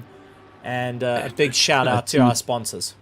Absolutely, Stephen. And I see Quinton Ivy says that MTN would have to bring lots of fuel for that race next week should it happen with the old cars. I just see the Shure SR58 mic. Honestly, I need to get myself an XLR system, and I'll definitely go for one of those old school mics because that would be great. That's it. It's one thing I'd love to do is historic racing and be on comms for it for the sim racing side of things. Also participate. I love racing in the old cars, but it's good to see the drivers Even having a Corvette that wants to kill you. I love the Corvette. Well, honestly, we did get it. Honestly, if I was racing with this, I would bring back the BMW M6 so we don't have the nasty looking beaver teeth. We forgot about the M6 as well and the awesome turbo sound it used to have. It's got a better look than the BMW M4 GT3, that's for certain. But out in the field, we've got Johannes Kraling keeping ahead of Kleinans. Now, Kleinans still needing to do one more pit stop. He is going to sit behind Kraling. I don't think he's going to go for the charge just as yet. He is trying to make up a bit of time, throwing that McLaren around. Tim, the cameraman, getting a beautiful shot of the sideways, but Kleinans getting that snap. He had it earlier. Doesn't want to have it again. No, I think... very lucky to get away with that one. It was almost a carbon copy of his earlier accident. Trying his utmost best to get under the rear wing of Kraling as they make their way around up to the spoon curve. Does look like that little snap, Stephen, hurt him a little bit. Definitely lost a little ground to Kraling. this is turning into a monstrous fight between them.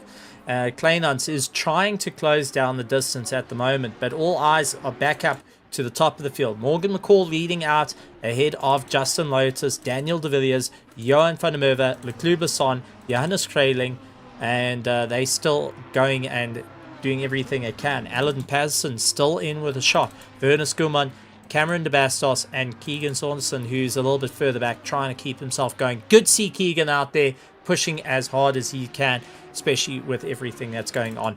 Our front runners, though, need to start looking at pulling into the pits. They've got 16 minutes and 19 seconds to pull into the pits to get their mandatory pit stop done and dusted. Bego Krobler still needing to get 2 pit stops out the way and is running it right down to the wire. So this is going to be a challenge for them.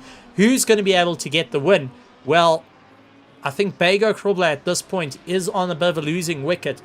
Doing 2 pit stops won't keep him out in front. Daniel Rowe and Ryan Ottens are keeping very close to one another. They still into a proper charge.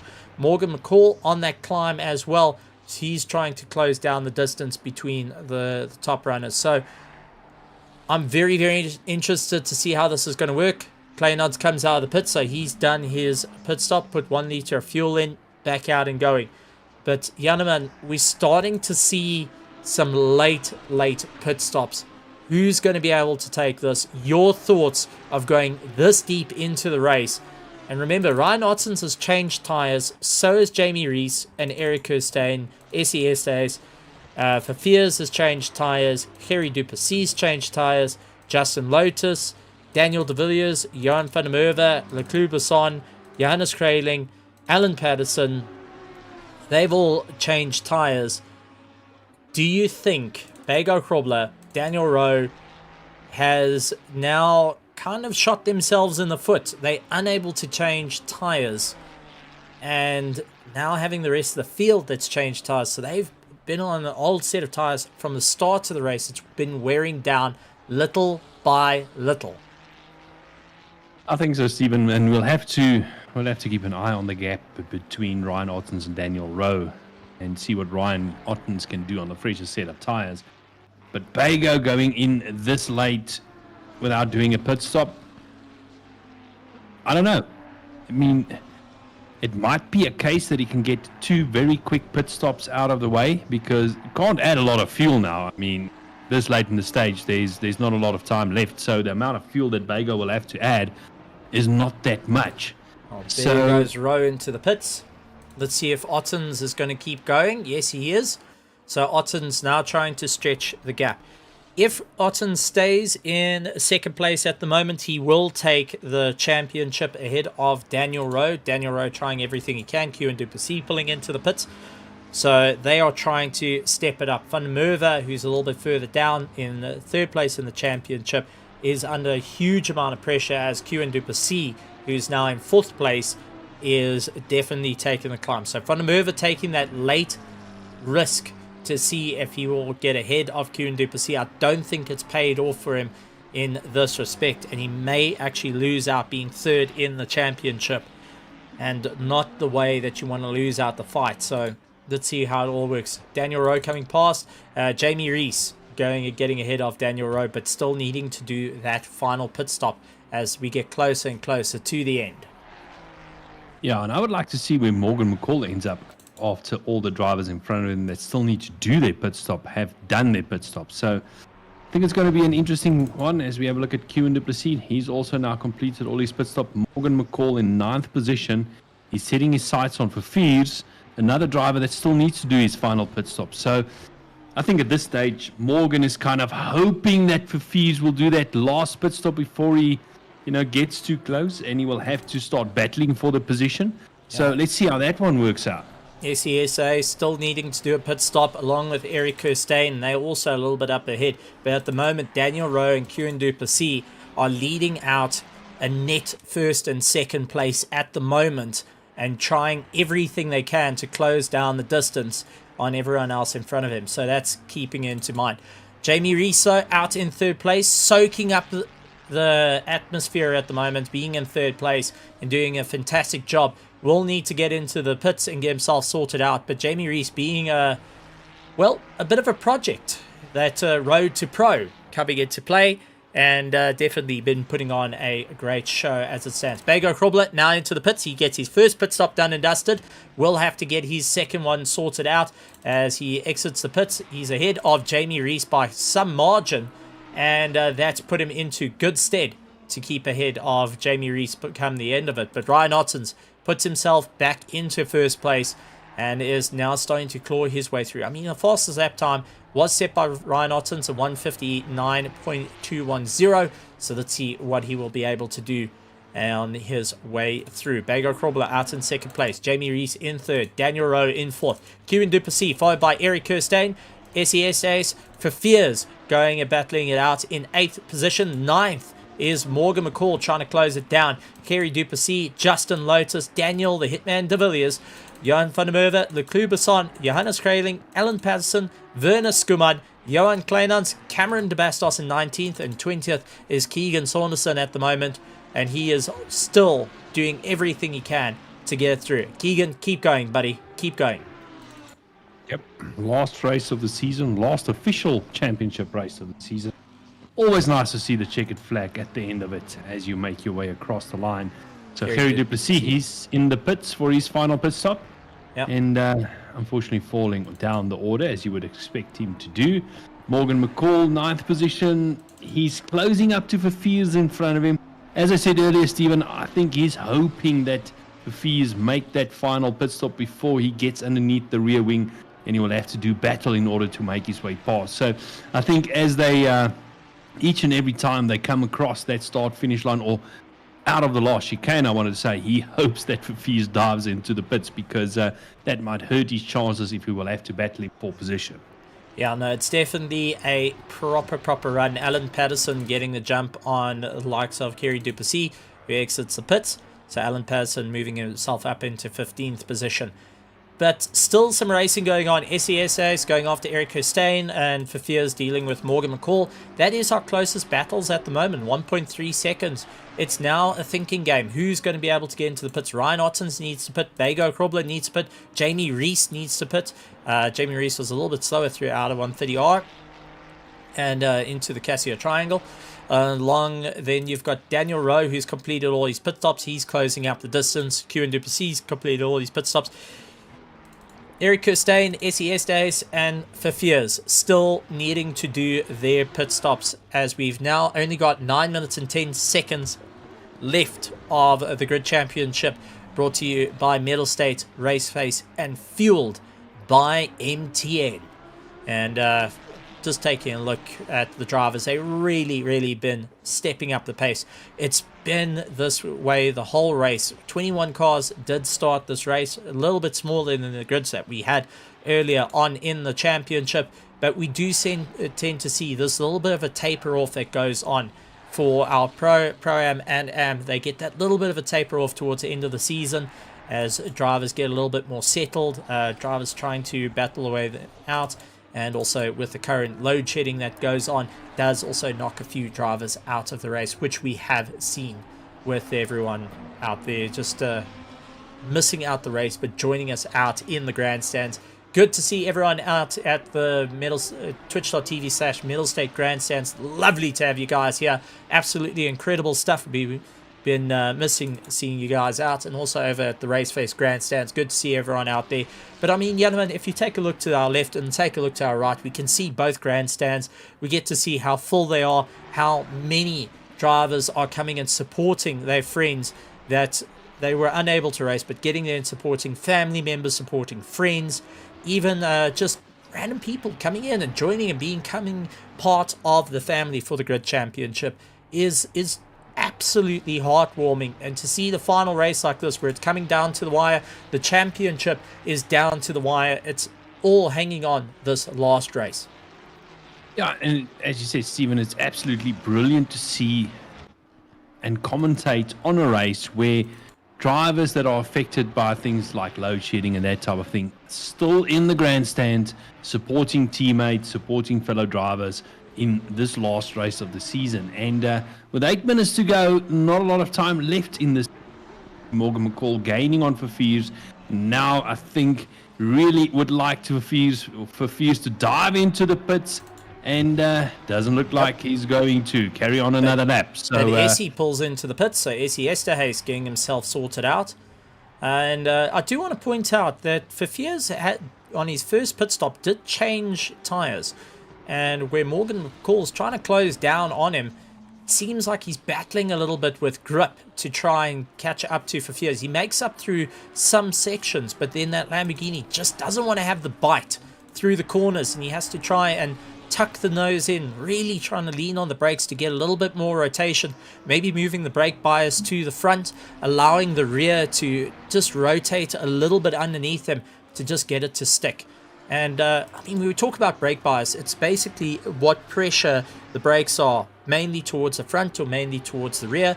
That's how you set your brake bias. So whether your front wheels are going to stop faster than your rear wheels and allows you to turn in, or to counteract certain things like what's going to happen to your rotation if you've got understeer or oversteer that comes into play. So these drivers are constantly going and figuring out, they're changing different parts of the cars for this later part of the race. As the fuel starts to burn off, the cars get lighter. They also start to move around a bit more because you've now built the setup to deal with a full tank of fuel, not with having 10-15 liters left in the tank. Yeah, a lot of the time, some of the drivers, and that's something that I sometimes do if I do these races, I do a setup with a fuel level kind of in the middle, and after I've got the car to do what I wanted to do, then I do a full fuel run to see what the car does with a full fuel load, and then, also a kind of an empty qualifying run on that setup to see what the car will do for a lighter fuel load. If you are happy with both of those scenarios, then you can start doing a long run on to see what the car will do with, say, for instance, a low fuel load and tires that are not so happy with life in. Yeah, and taking a look off the front splitter of Jonas Grayling, you could see how he's pushing as hard as he can, trying to follow through. Essie moving left and right to ensure that he can lock down the line. Slight lift. Essie getting a bit squeamish, having to keep the car all together. Through 130R. Now it's hard braking into the Casio triangle. You can see running over the curbs. This front splitter cam actually showing off how hard they really needing to push and how close they need to get to the limits to get a little bit more of a run. Fafiers is in the pits. That is going to be much to the relief of Morgan McCall, but Morgan at the moment is only 7.4 seconds behind Eric Kirstein, who's running 5th position at the moment and trying to make up a bit of time. Closest race on circuit, Essie Esterhuis and Johannes Grayling as they make their way through. Ryan Ottens pulls into the pits, so he's getting his pit stop done and dusted and wants to be out ahead of Daniel Rowe, Kewan Duplessis and Morgan McCall as time goes on. But through the S's, the guys are really trying to push as hard as they can. Essie just not able to get the car tucked in. He says, unfortunately, Suzuka's not one of his most favorite tracks to deal with, where Grayling seems to be a little bit more put together at the moment and is putting the pressure on his fellow ZRC teammate. Yeah, I mean, close racing with 4 minutes to go, Stephen, and that's what we love to see. These type of longer races, they go through phases, and there are phases where not a lot of is going on. But at this stage, Essie Esterhuis has got mirrors full of Grayling that he needs to deal with as they make their way around the hairpin. Now they start the long run down to the spoon curve. Does look like Grayling lost a little bit of drive. Essie got the better drive out of the hairpin, so that gave him a little bit of gap, a little bit of breathing room, but I think Grayling's going to do his utmost best to try and close that gap down as they go through the spoon curve at this stage. Running a little bit wide, trying to take that late apex, get the drive out of the corner, but it does look like Essie made that Ferrari of his stick. Grayling did gain on him a little bit. And here's a fight, and we just missed the pass. This was Daniel de Villiers and Van der Merwe. Sorry to cut over, but this was side by side out of the 130R into the Casio triangle, which we talked about, a difficult pass for any driver to get it right. Both drivers know each other oh so well. Daniel de Villiers getting a little bit out wide, loses out the drive. Here comes Van der Merwe, looks up on the inside, sends it on the inside, managing just to go and lock in that inside apex, and he was able to get on the throttle. But there was utmost faith and trust between drivers of don't turn in on me. I'm going to come through and you just be wide awake. I mean, that's the thing about these class of drivers. They've got that spatial awareness while you're going through the 130R, while you're braking for the last chicane. You can still have that spatial awareness to realize that there's a car on the inside, still keeping an eye on the mirrors, proximity indicators as well, to realize that that car's coming through. And as you said, Stephen, don't turn in. But I think Van der Merwe's now got a fight on his hands again as De Villiers closes up under braking, but does seem to lose a little bit of drive out the hairpin. Yeah. As we see it, just taking a look, Eric Kirstein needing to do a pit stop. Vegard Grobler is now into the pits, getting himself sorted, but we keep an eye on 9th and 10th position at the moment. This is a fight for the top 10. Van der Merwe really trying to get the run. De Villiers really trying to close up on underneath him. De Villiers, who's really been on a proper charge at the moment. Van der Merwe, with those massive sends, was able to get away scot-free at the moment. But let's see what he'll be able to do. Eric Kirstein pulling into the pits with 53 seconds left. He pulls into the pits. Daniel De Villiers goes out wide, and that's going to cost him out a bit of time and lose a little bit of drive to Jan van der Merwe. But Eric Kirstein, who is now in the pits trying to get himself going, he will be dropping down the order like a lead stone. And out in front is Ryan Ottens, Daniel Rowe, Bego Krobler, Kieran Duplessis, Morgan McCall, Jamie Rees, Justin Lotus, Johan van der Merwe, Daniel the Hitman De Villiers lying in 9th place. 10th is Eric Kirstein. Well, no, he's dropped down. The Klubus on going and getting that 10th position. And there's Eric Kirstein coming out of the pits. He's trying to get ahead of SESAS and Janus Grayling, who are going to try and come barreling past and will get past him. So Eric Kirstein joining behind the queue as he's got Fafirs trying to close down right behind him. Alan Patterson also doing a fantastic job in 15th. 16th, Kerry Duplessis, Werner Skuman, Johan Kleinans, Cameron de Bastos, Keegan Saunderson. And we just heard that Ryan Ottens is on his final lap.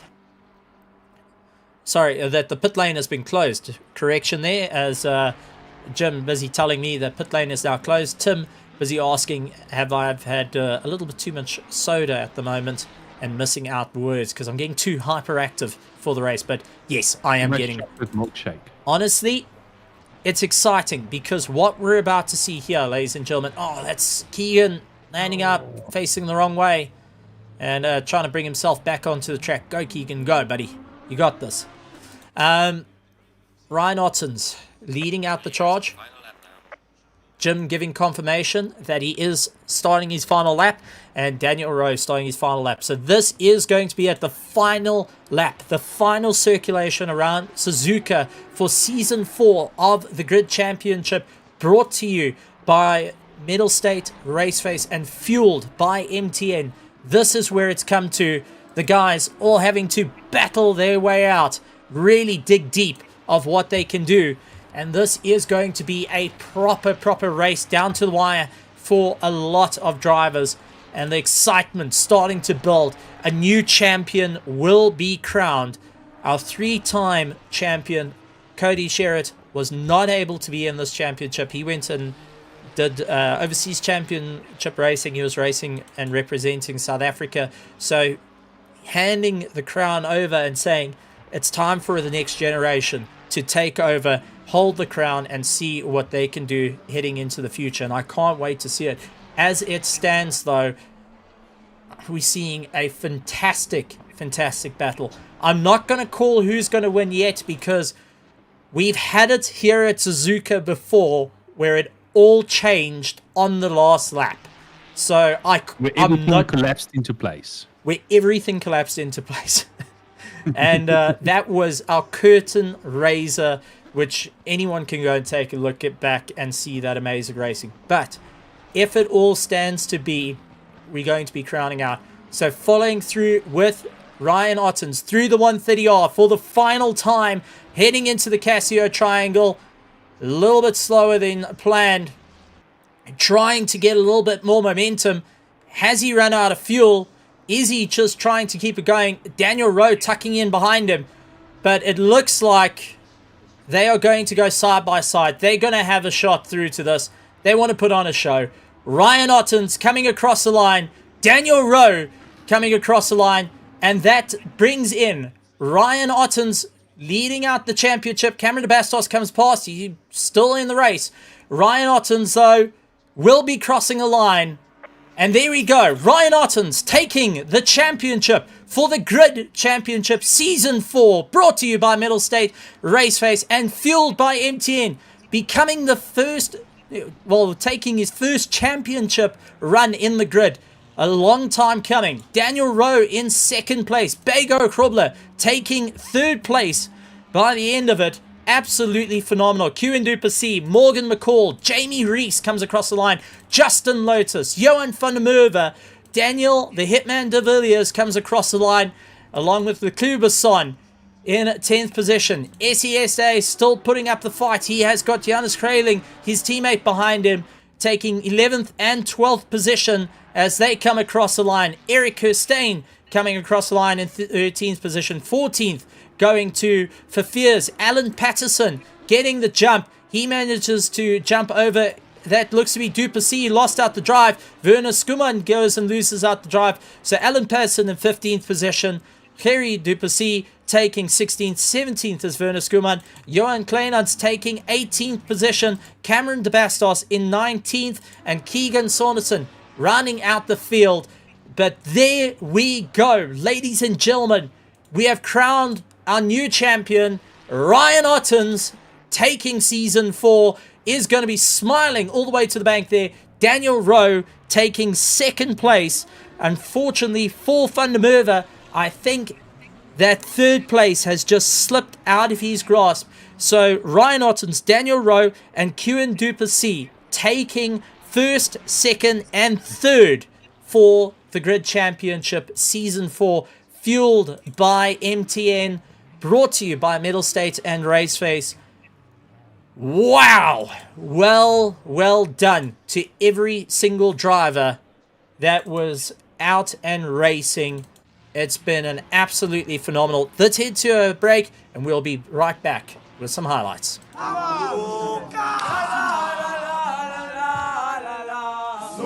Amabogo are defending their title in France this year. Stuur ons bokke op hul pad met jou beste stem en shai Gwijo yako by entering your school or club's Gwijo anthem into the MTN Gwijo Challenge. Win your share of R1 million by doing what it takes. Sponise, MTN, doing what it takes.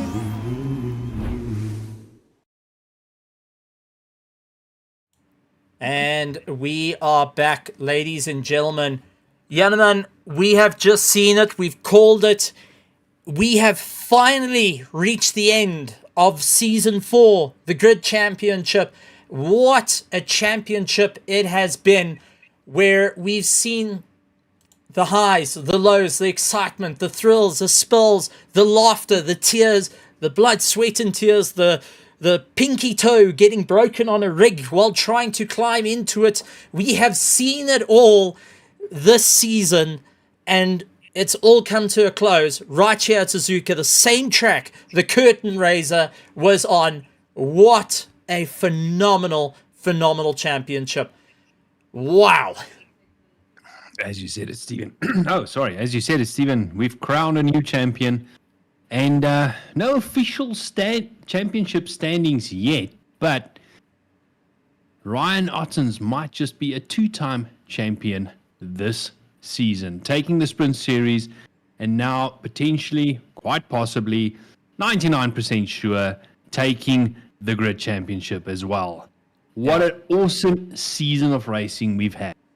Yeah, we've had some amazing racing and different changes through the field, different drivers able to take it to the wire, and just the teams participating, the drivers all having a bit of fun.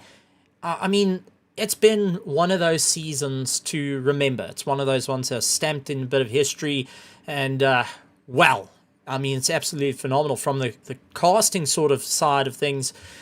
Gentlemen, we've been on the mic since Season 1. All the way till now. Again, you're making me feel old. Yeah, we're feeling old, but this is absolutely incredible. And to see how it's evolved, the competition getting faster. We've seen our pro class, our pro-am and our am all doing massive things, going and improving the racecraft, trying to get a little bit faster with the driving. We've seen a little bit of rubbing as going through. I mean, this has been one of those championships that's, well, like what we see. Sometimes can end in tears, other times can end in joy. But it's phenomenal to see it.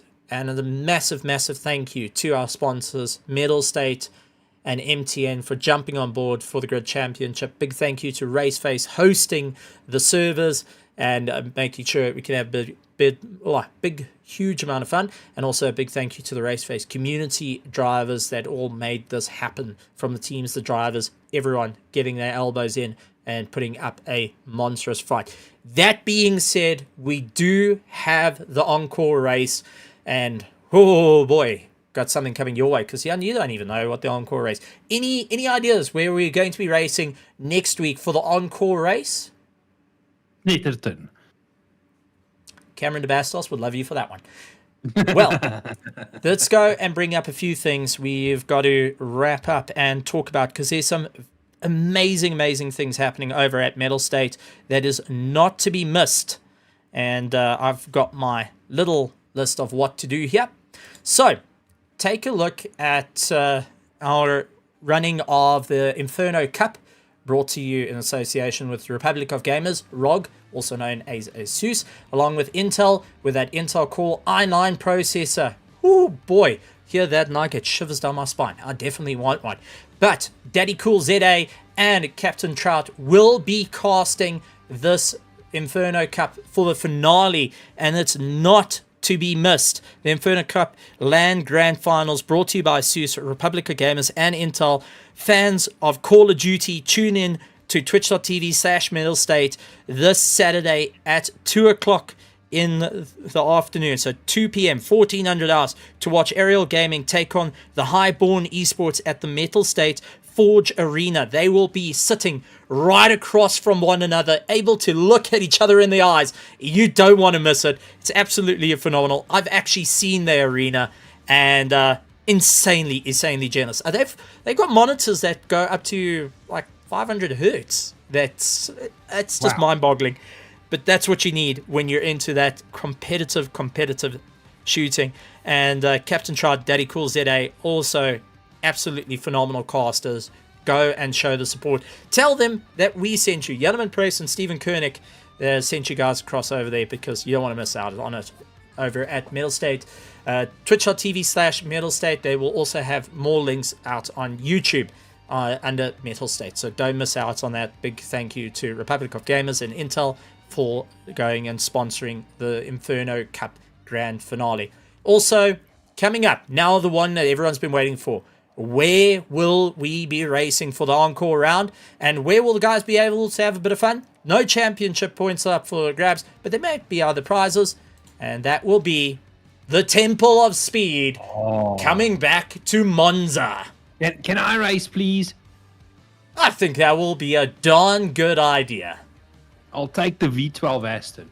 Go and utilize all that power. The Temple of Speed will be hosting the encore round for the Mettlestate Championship, and gotta say, really looking forward to what the guys will be able to do. We'll see how it all works out, and well, we will have some drivers out there having a bit of fun. We will also see some new drivers, some new names and old returning names to come and have a bit of fun.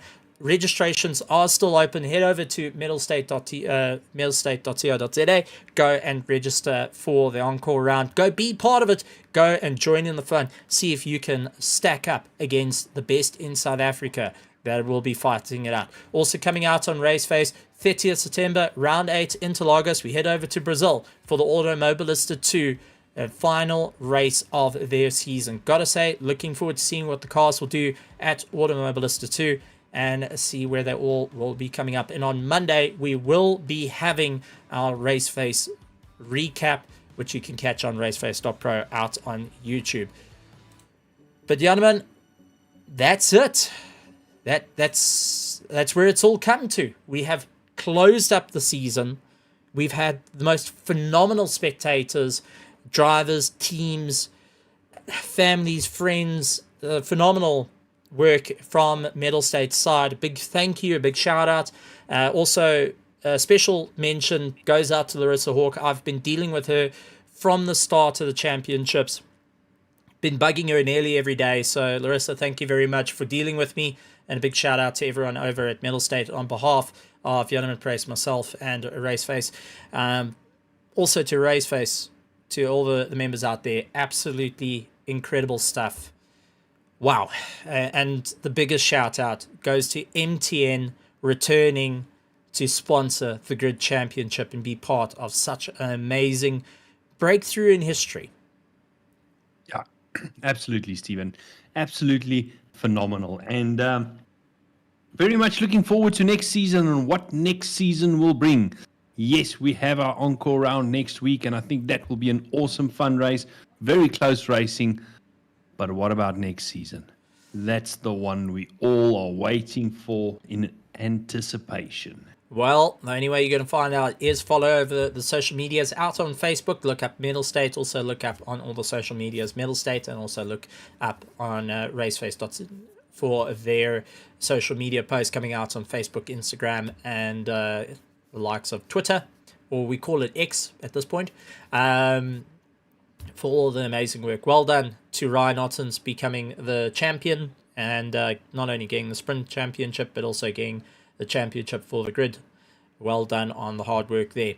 Absolutely incredible stuff. And also congratulations to our Pro-Am and Am split, because we're going to also talk about those champions come the recap on Monday over at RaceFace.Pro. So head over to twitch.tv/Mettlestate, hit the follow button, hit the bell notification icon, go and also go and subscribe, be a part of the amazing esports, and Mettlestate being one of the big homes for esports in South Africa. So go and give them a bit of support, go and shout out, and also go and see the amazing casters out there. With I wish I had the same radio voices as most of the casters that they have, going and talking about all the different stuff. Also, I'm going to say a massive shout out to my co-commentator, my teammate, who's had to deal with me in his ear for more than enough time, and also being a part of this amazing championship and this little bit of a story climb to where we stand now. Big thank you, Janeman, for all the hard work you've put on your side, all the dealings that you had to do with me, and also the hard work behind the scenes, putting everything together to make this broadcast come to life. Yeah, same to you, Stephen. Thank you very much for doing all the broadcasting, the commentating, and it was a pleasure and an absolute honor commentating with you. Well, ladies and gentlemen, boys and girls, for the final time for the Grid Championship, we will see you guys in the encore round, heading over to Monza. But for the final time, for round 8, for the end of the championship, the final time of season 4. Oh, getting a tear in my eye just saying it. Ladies and gentlemen, boys and girls, I'd like to say the only things that's left to be said. Good morning, good evening. Well, no, let's get that one right. Stephen, come on. Good morning, good afternoon, good evening, and good night, everybody, from the Grid Championship Season 4. Good night, everyone.